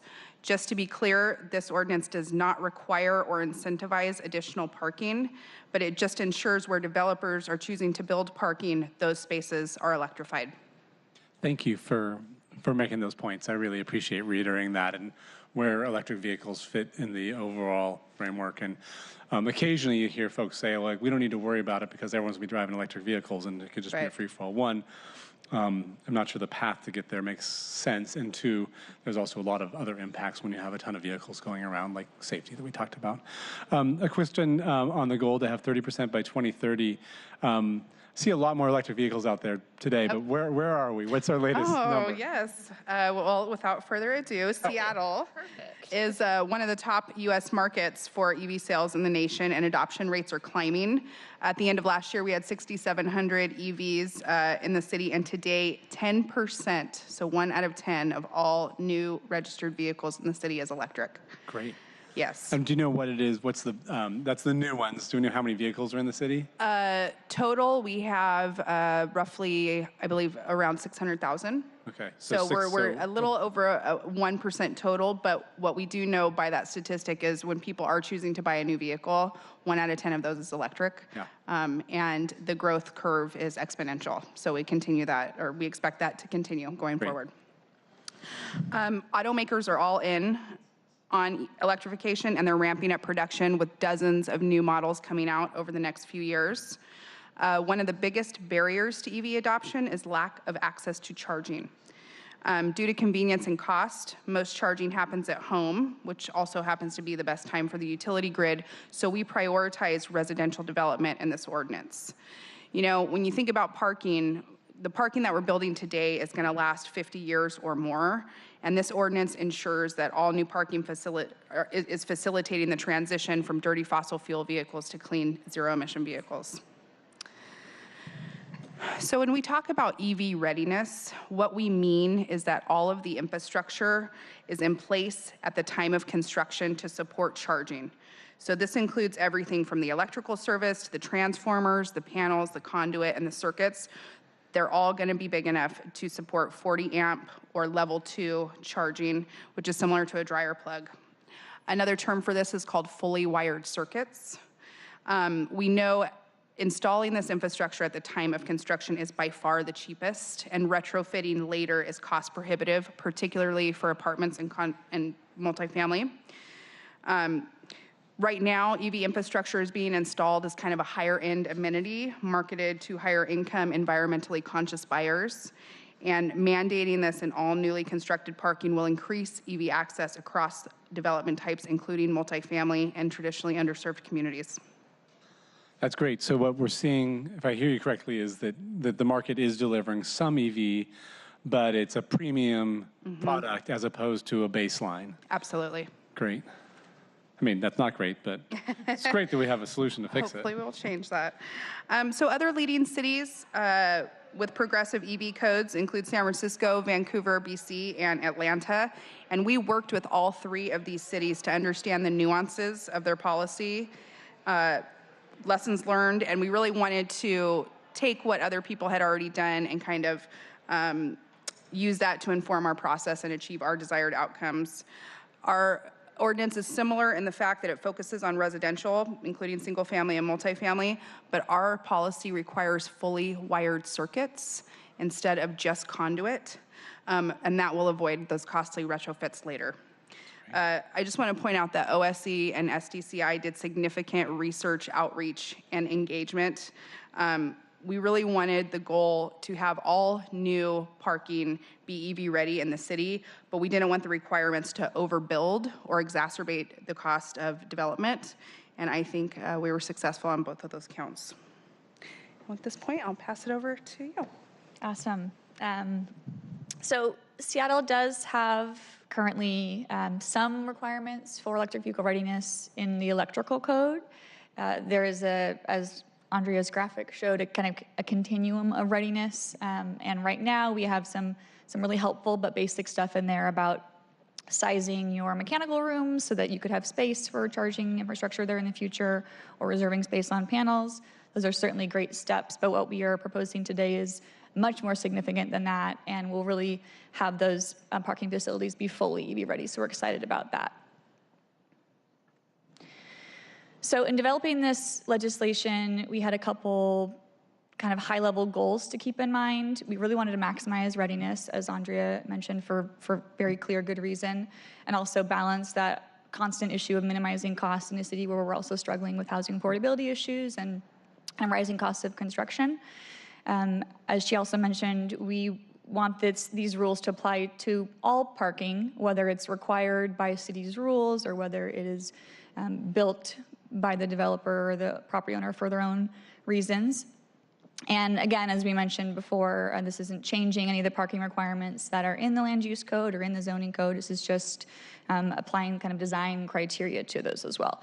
So we thought about questions of what types of development are appropriate to have this EV infrastructure, what portion of parking spaces are appropriate to be served, the type of charging infrastructure, the level of charging, and then as part of all of our conversations and thoughts, just what are the potential existing racial equity implications, and how would those be impacted or addressed by this bill? So we talked to a lot of people, mainly last spring and summer. We talked to various people in the EV communities, charging providers, organizations that do retrofits, all kinds of different organizations, environmental organizations that are focused on EV work and climate work. We had also a lot of conversations with the development community. The master builders were really helpful in sitting down and working through some of the technical issues related to kind of smaller scale development, and just in general, really tried to understand all the different implications that may come out of this, not wanting to accidentally create issues for construction. We also, OSC did a great job facilitating conversations with the environmental justice community as well. And then we talked to internal city departments about potential, actually City Light obviously is a huge player in this, and then the Office of Housing, since they are the ones that direct a lot of city funds toward affordable housing products as well. So a lot of talking, and some main things we heard. First was a reemphasis to focus on residential development, again, because of the opportunity for that to reduce barriers for people to buy an EV. We also heard that level 2, kind of the 40 amp outlets are the most appropriate. You could sort of charge a car with the standard 110 household outlet, but it takes a really long time, and batteries are getting bigger, is what we heard, and so that's a good baseline. We also heard that there are opportunities in larger scale development for load management technology, load management systems, to help sort of stretch the power from one outlet to serve multiple parking spaces. And so you don't actually need one plug for every single parking space, because there are all kinds of software developers and technology enthusiasts out there who are happy to hop in and come up with alternatives for that as well. Along the lines of what Andrea mentioned, renters and people who live in multifamily housing face much bigger barriers to EV adoption, in part because of the issues of retrofitting those facilities. If you don't own your property, it's hard to put in wiring for your EV charger. Or if you do own your property, but it's a condo or a townhouse, there may be legal barriers that get in the way there. And so those are important things. We also heard that for ride-hail drivers that may be interested in adopting EVs, that access to home charging would be critical for them as well, among many other things. And so we had a lot of these conversations, and they really helped drive and shape the proposal, and so we're pretty proud of what we came up with in that regard. So in terms of what the ordinance requires, it's a pretty short little bill from the perspective of land use bills. It adds new language to the land use code. Shorter than MHA? Just a couple pages shorter. Yeah. It defines EV-ready parking as parking that includes a fully wired circuit, again, with a 208, 240-volt, 40-amp outlet or termination point. And so there's just a kind of a little illustration on the right of what we mean by that. Someone could choose to put in the actual little receptacle if they wanted people to be able to plug in right away, or they could cover it with a kind of a blank faceplate if that made more sense for their development.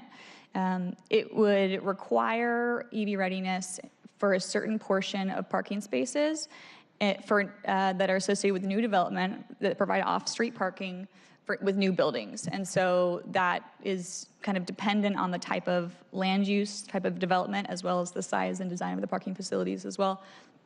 And then again, because of the variety of different types of development that SDCI sort of permits every year, we wanted to make sure that we had a pathway for flexibility for residential development where just adding EV plugs to their project would be the thing that would kind of tip them over into providing much more expensive infrastructure. And so wanting to be conscious of that as well. So there's a table with the basic requirements, and I'll talk through a couple example scenarios that I think help illustrate this.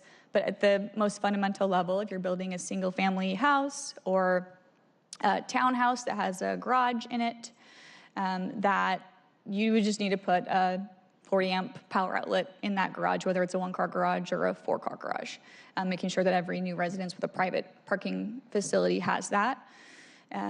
For multifamily development that has shared parking in a parking garage, so it could be most commonly apartment buildings, then you would need to have one outlet for every 5 spaces, so 20% of spaces would need to be EV ready. And again, that reflects opportunity for load management technology to stretch those outlets to serve the full garage. If you have, if there's shared surface parking in multifamily, it sort of scales up from one outlet per space for smaller projects like townhouse or row house projects. And then if you were to do a very large multifamily project with shared parking, then surface parking, then you could get to that 20%. And so trying to be mindful of development types and what makes the most sense for those uses.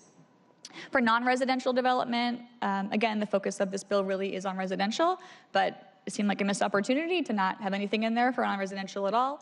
And so, which is pretty consistent with what other cities have done, but we put in a 10% requirement for non-residential. So essentially with the load management opportunities, you could get about half of the spaces in that garage served. So, great. And we'll walk through a couple examples here. Again, this is just a house with a private garage. It appears to have about 2 parking spaces in the garage maybe, and so there's 1 plug required. And that would be just wired into the house's electrical panel and part of their monthly power bill. And so you talked about the definition of EV ready, and you showed a couple examples. One where it's wired and there's an outlet that you can plug into, and another option was just the wires at the there, but not hooked up to an actual receptacle. So if that, is it required that at the other end that the wire is actually hooked into the panel, or at least is it just there and ready to be hooked into a new circuit breaker? And there's room in the panel for it? So everything would have to be built out as if the receptacle was there. Okay. Yeah. Great. So the wires have all the, juice they would need. Yeah. Great. And that was one of the things we heard very strong from the EV community was one of the most expensive things and one of the most variable costs is sizing the transformers that's a kind of a conversation with City Light. And you can't do that appropriately, really, unless you actually wire everything all the way to the very end point. Got it. Yeah. Great. So there will be an outlet or a junction box for every stall. Yeah. Yep. And it's ready to go on the other end, whether you need the receptacle or not. But that's a 10-minute change. Maybe it's a little longer. And we're one of the first in the nation to do that. That's great. For a house like this, the cost of that infrastructure would be pretty minimal, a couple $100, we think, to install that stuff. Another example, this is a kind of just a hypothetical 4-unit row house project that, as some we've seen, have sort of shared surface parking facilities off an alley or on the corner.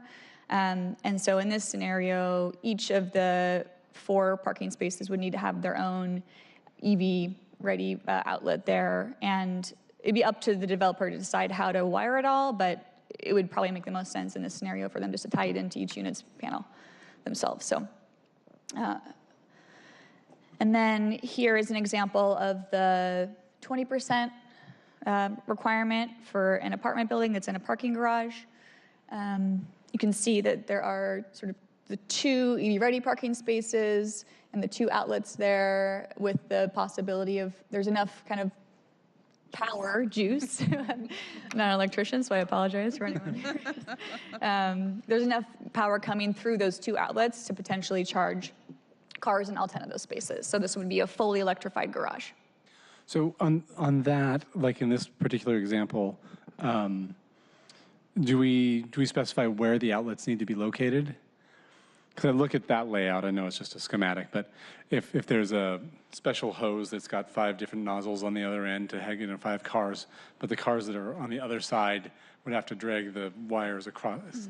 I'm just wondering if there's any layout configuration we want to think about, or if we think the technology is flexible enough that it's kind of future-proof. I think for me, at least, we kind of focused to make sure the capacity was there, because that's really the limiting factor and really what's going to kind of break the bank if you don't have it. The nominal cost to kind of run more conduit later when that's needed is very minimal compared to, and you can just run that on the surface and do a thing. It's not like you have to drill through concrete. It's there. Great. Thank you. We look forward to the day when that is the challenge that building owners are facing. Hopefully that comes soon.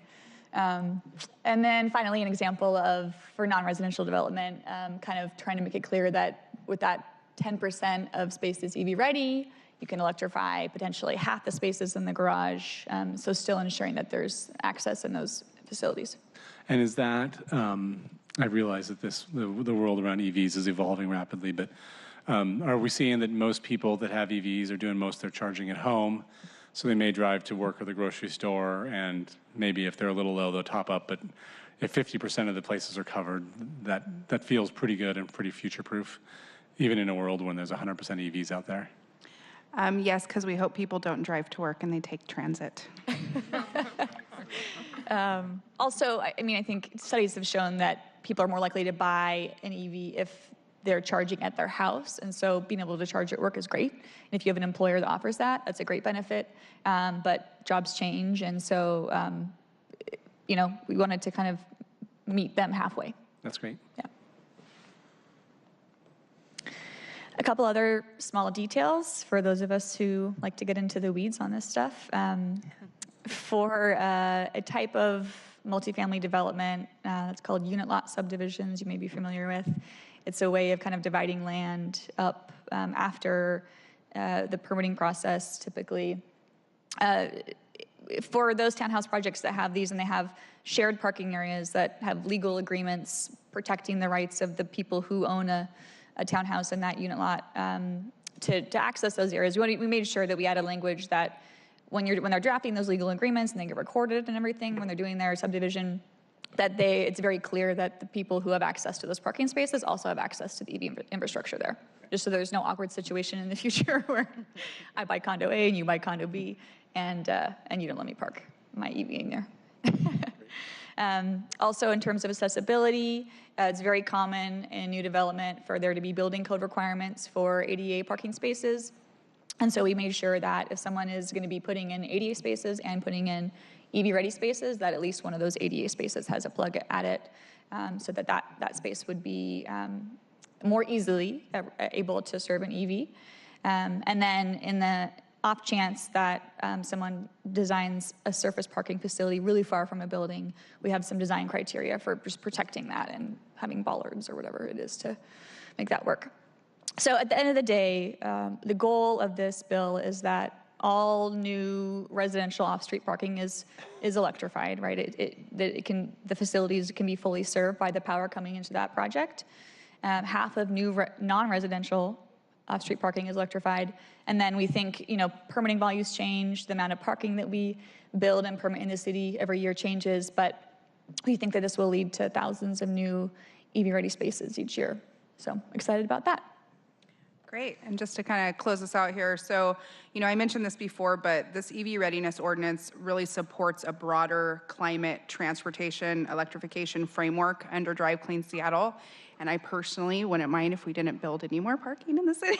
But I just wanted to take a moment to talk about some of the other efforts that's also under Drive Clean Seattle. So EV Crow is the EV charging in the right-of-way permit pilot that is managed by SDOT. We're also installing 20 public fast chargers and a home charging pilot that's headed up by Seattle City Light. OSC is working to electrify fleets such as Uber, Lyft, freight, and goods movement. And just to kind of take a step back, from a climate and livability perspective, walking, biking, and transit is absolutely the #1 priority for personal mobility. Anything else that moves people, goods, and services needs to be electrified using Seattle City Light's carbon-free electricity. This ordinance ensures that new development with parking will support the transition to an electrified transportation system that we critically need to reach our climate goals, improve air quality, foster local economic development, and cut our dependence on dirty fossil fuels. So thank you so much, and we'll take any questions. So one thing I'd like to look into is, first of all, great work. I really appreciate the thorough outreach you did. I haven't yet heard from a lot of stakeholders, which could be a couple indications, but based on the list, I imagine that they feel like their needs have been addressed, and that's great. I think the policy seems very thoughtful too, so I'm really excited about that. A world in which everyone has access to charging is great. Acknowledge that most of the new construction tends to be higher end construction. Obviously, the affordable housing folks that are building new construction that do build parking will have EVs after this, which is great. But a lot of lower income folks are living in existing structures because those are typically more affordable. And so something I'd love to think about as we learn from this and go forward is opportunities in a certain scale of remodel to require retrofits for folks, and obviously, hopefully, technology will evolve too, so it'll be easier and more affordable for people to do that, so we can really have true accessibility. And I think, as you highlighted, under the on-street charging opportunities that we're trying to pilot in a few places, hopefully that can be helpful too. So thanks for that. Along those lines, I would be interested in working with you all on kind of a report back of how many are getting installed, what we're seeing. You talked about some flexibility into the code if that one extra spot triggers a really expensive new transformer, we can adjust that to see how often that's being used. And I don't know what the time frame makes sense. I don't know, Yolanda, if you've thought of that. 6 months is probably too soon because none of the projects will have to be done. 5 years seems too long, so somewhere in between there. Yeah, we've initially talked about a couple of years. Okay. And is that something that we can? Yeah, we're looking into just the kind of business practices and technology changes for how we would do that. And so Yolanda and I have been having some offline conversations we can continue to. Councilmember Johnson? Councilmember O'Brien, that your heart burns hotter for this topic than mine. I think you've got it well covered. Thank you. That is a great compliment.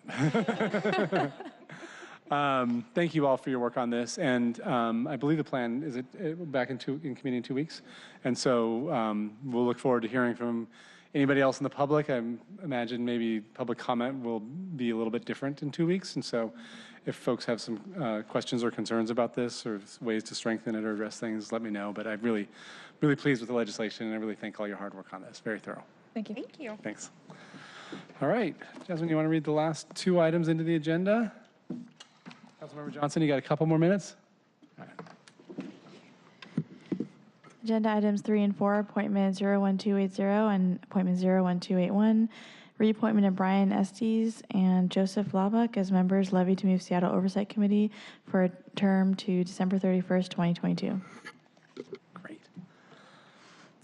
Good to hear from you twice today, Joe. It's exciting. Why don't we start with introductions? Rachel McCaffrey, SDOT Staff Liaison to the Move Seattle Oversight Committee. And Joseph Laubach, Levy to Move Seattle Oversight Committee. Great. Rachel, do you want to give just a quick overview of what these people do? Yeah. So Joe is here. Brian couldn't be here. On reappointments, we don't ask you to be here, but I'm grateful you're here, Joe, so Both thank you. reappointments. Actually, both Joe and Brian have served on the Oversight Committee since the beginning, back in 2016, and are being reappointed to a second term through 2022. Joe lives in West Seattle in the High Point neighborhood, is a bike commuter and a registered CPA. Yes. Is that correct, so? You're busy this time of year. I'm impressed you can spend a couple hours here. This is a half-day vacation, so wow, important. Yeah, well, good luck between now and April 15th. Brian lives in downtown Seattle and is I believe, retired King County auditor and worked for the Government Accountability Office and is a strong Vision Zero advocate. Great. Well, Joe, I really appreciated your comments today. I've appreciated your comments at the oversight committees that I'm able to attend, and I'll see you a little bit later tonight. But if you want to take a few minutes to talk about your vision or anything you're working on. It's been a long meeting, so I'll keep it brief. I just want to say thank you for the opportunity to serve again. The levy oversight, the reset was quite an adventure, but I think we're in a better place than we were before. And I also particularly wanted to thank you, Councilmember O'Brien. You know, you've really given us a lot of vision and input in making our committee more meaningful, more thoughtful, and I know it's been a lot of long days for you. So I just personally want to thank you for all the work you've done in making the committee as successful as we've been. So thank you. Well, I appreciate that. Thanks, Joe. I had a chance to work with Brian a lot, and Brian is amazingly detail-oriented and not afraid to speak up. And I look at someone like Brian as a great voice to have on the committee too. So, and if folks saw me kind of frustrated today, when Brian's frustrated, it's great. He's kind of a role model for me, I guess. So, anyways, thanks so much for that. Councilmember Johnson, any questions? No, I will note that there's still a council appointment for this position, and you're a little light on District 4 representation. Okay. Many District 4 residents in public comment today who would be worthwhile for your consideration. I'm also sitting next to a District 4 resident who will be available for this in a couple of days, but I don't know that I'm going to bring you back, Councilmember Johnson, that soon, but someday maybe. Great, well, I will keep that in mind. Thank you. I will go ahead and move appointments 01280 and 01281. Second. All in favor, signify by saying aye. Aye. Aye. Great. Thanks a ton. Thanks for taking a half day off today. Thank you very much for being here. All right, Councilmember Johnson. This is the third meeting in about 5 days that I get to say goodbye to you. So I will keep it brief, but it's been a pleasure working with you, and I don't know exactly how we will be interacting in the future, but I am confident that we will be interacting in the future. So into old age. Thank you. The feeling is mutual, Councilmember O'Brien. Though there is the honest elections rules about contacts to the city, I'm told that though I can't make phone calls proactively to people, I can receive them. So if you have ways in which you think I can be of service, I'm happy to receive those phone calls, though I will be, of course, following the 365-day no-contact rule that is part of the honest elections process. Excellent. I appreciate that. I've really enjoyed getting a chance to serve with you for these last 3.25 years on this committee, and I hope for the remainder of this year that you were able to take the energy that we saw today and really translate it into real infrastructure that will make the lives of people better in the city. I'm grateful to you for that vision and that leadership. It has been, I think, a lifelong passion of yours, and it's wonderful to be able to serve alongside somebody who really understands, gets, and wants to see a better city. So I'm grateful that you're going to still be here, very ably shepherding through this vision over the next 8 months. Great. Thanks, Rob. With that, we are adjourned. Did you want to take public comment from the last folks? Yes, thank you. We're not adjourned. Seattle Channel, stay with us. Bree Geinkild is first on the list. Bree, thanks for sticking around. Thanks for the reminder. I have about 10 other folks signed up, but why don't we just let people line up behind Bree so I don't have to spend time calling the name. So, and Bree, you'll have 2 minutes. Oh, wow, bonus time. Well, one of the things I wanted to say is something a lot of people already addressed, which is that greenways were never intended to be the cheaper cousin of protected bike lanes, that they're separate infrastructure types that serve different purposes, and we need them both. And that the trend has been, anytime things get a little politically hot, to just say that it's too hard to put protected bike lanes on an arterial, and bikers can just go over there somewhere. But the thing that I didn't hear anybody else talk about is the fact that our greenways themselves are becoming less safe. We've got apps like Waze that send drivers down residential streets, and we're hearing more and more about road rage on the greenways. Drivers playing chickens with people bicycling and harassing them on our streets. And what I would really like to see is more maintenance of our greenways, more evaluation of our greenways, and mitigation where they are becoming hazardous and uncomfortable for people. And a lot of times what that means is installing diverters, which SDOT has been really hesitant to do. But if we're committed to making those safe pathways for people biking and walking, we really need to ensure that they are low traffic volume streets, and that obviously people need to have local access, but they shouldn't be throughways. We have arterials for those. So that was the big thing, but then I also thought I'd take the opportunity to thank Rob Johnson for his work and let you know how much we're going to miss you. And obviously, Mike O'Brien as well. You're fantastic, but we're not losing you yet, so I'm not saying goodbye. Yeah. And the EV charging conversation was great, and I am thrilled about the new ordinance requiring EV-ready installations. I did want to make a comment very briefly, since I have the opportunity, about EV charging stations in the right-of-way. We just had a very drawn-out conversation about Broadway and Denny, which was an inappropriate place to put an EV charging station. And I don't think we need EV charging stations in the right-of-way, because when I talked with somebody from City Light about it, and I said, well, what about supermarket parking lots? Can we move them there? And he said, oh, they're already doing that. I'm like, well, then why do we need the right-of-way if they're already starting to be installed in those public spaces? So I'll just throw that in there. Great. Thanks, Bree. Thank you both for a long afternoon of being here, and I'm sorry I almost skipped you. Go ahead. Hi, my name is Ingrid. I'm kind of atypical in that, I guess I didn't put this on here. I just have one little sheet, but I wrote it down so I wouldn't forget. But there's 2 things I want to make sure I say. One, I'm a cyclist, and the biggest thing that comes to mind when I think of riding my bike, apart from the fact that I really like to, is that I'm scared. I'm really scared. And the other thing is, I just want to add this because she touched on that, was that Waze puts me on greenways all the time, all the time. And so, unfortunately, so what I wrote was, thank you for being here. Thank you for the work that you do. I actually also want to add, right now I actually live on the east side, but I've been anticipating moving over to Seattle, but since I ride and I bike, I'm kind of all over the place, but I'm a long distance runner too. And so this is what I wrote down I wanted to say. A top reason why women don't ride bikes is because they don't feel safe. Many of my friends have told me this is why they won't ride. I am a newer cyclist. That means I've been riding for 2 years. That means I bought my first bike 2 years ago, and I had to learn everything, like how to clip in, how to everything, slowly. That's why I joined Team Thrive. It's an all-women's team because I wanted to race, but I'm too scared to ride on the roads to get better. So that's the number one reason. Well, I've been injured, my arm, but it's also because I've been too scared. I'm a very considerate, respectful, law-abiding cyclist, but I've had drivers follow my bicycle too closely, drive right behind me, blaring their horn for miles, simply because I'm a cyclist. I've called the cops, but it's terrifying when that happens. I've had drivers intentionally try to make me crash. I'm also a long-distance runner, and I regularly run on neighborhood greenways. Cars speed down these wide streets and accelerate when they see me instead of slowing down.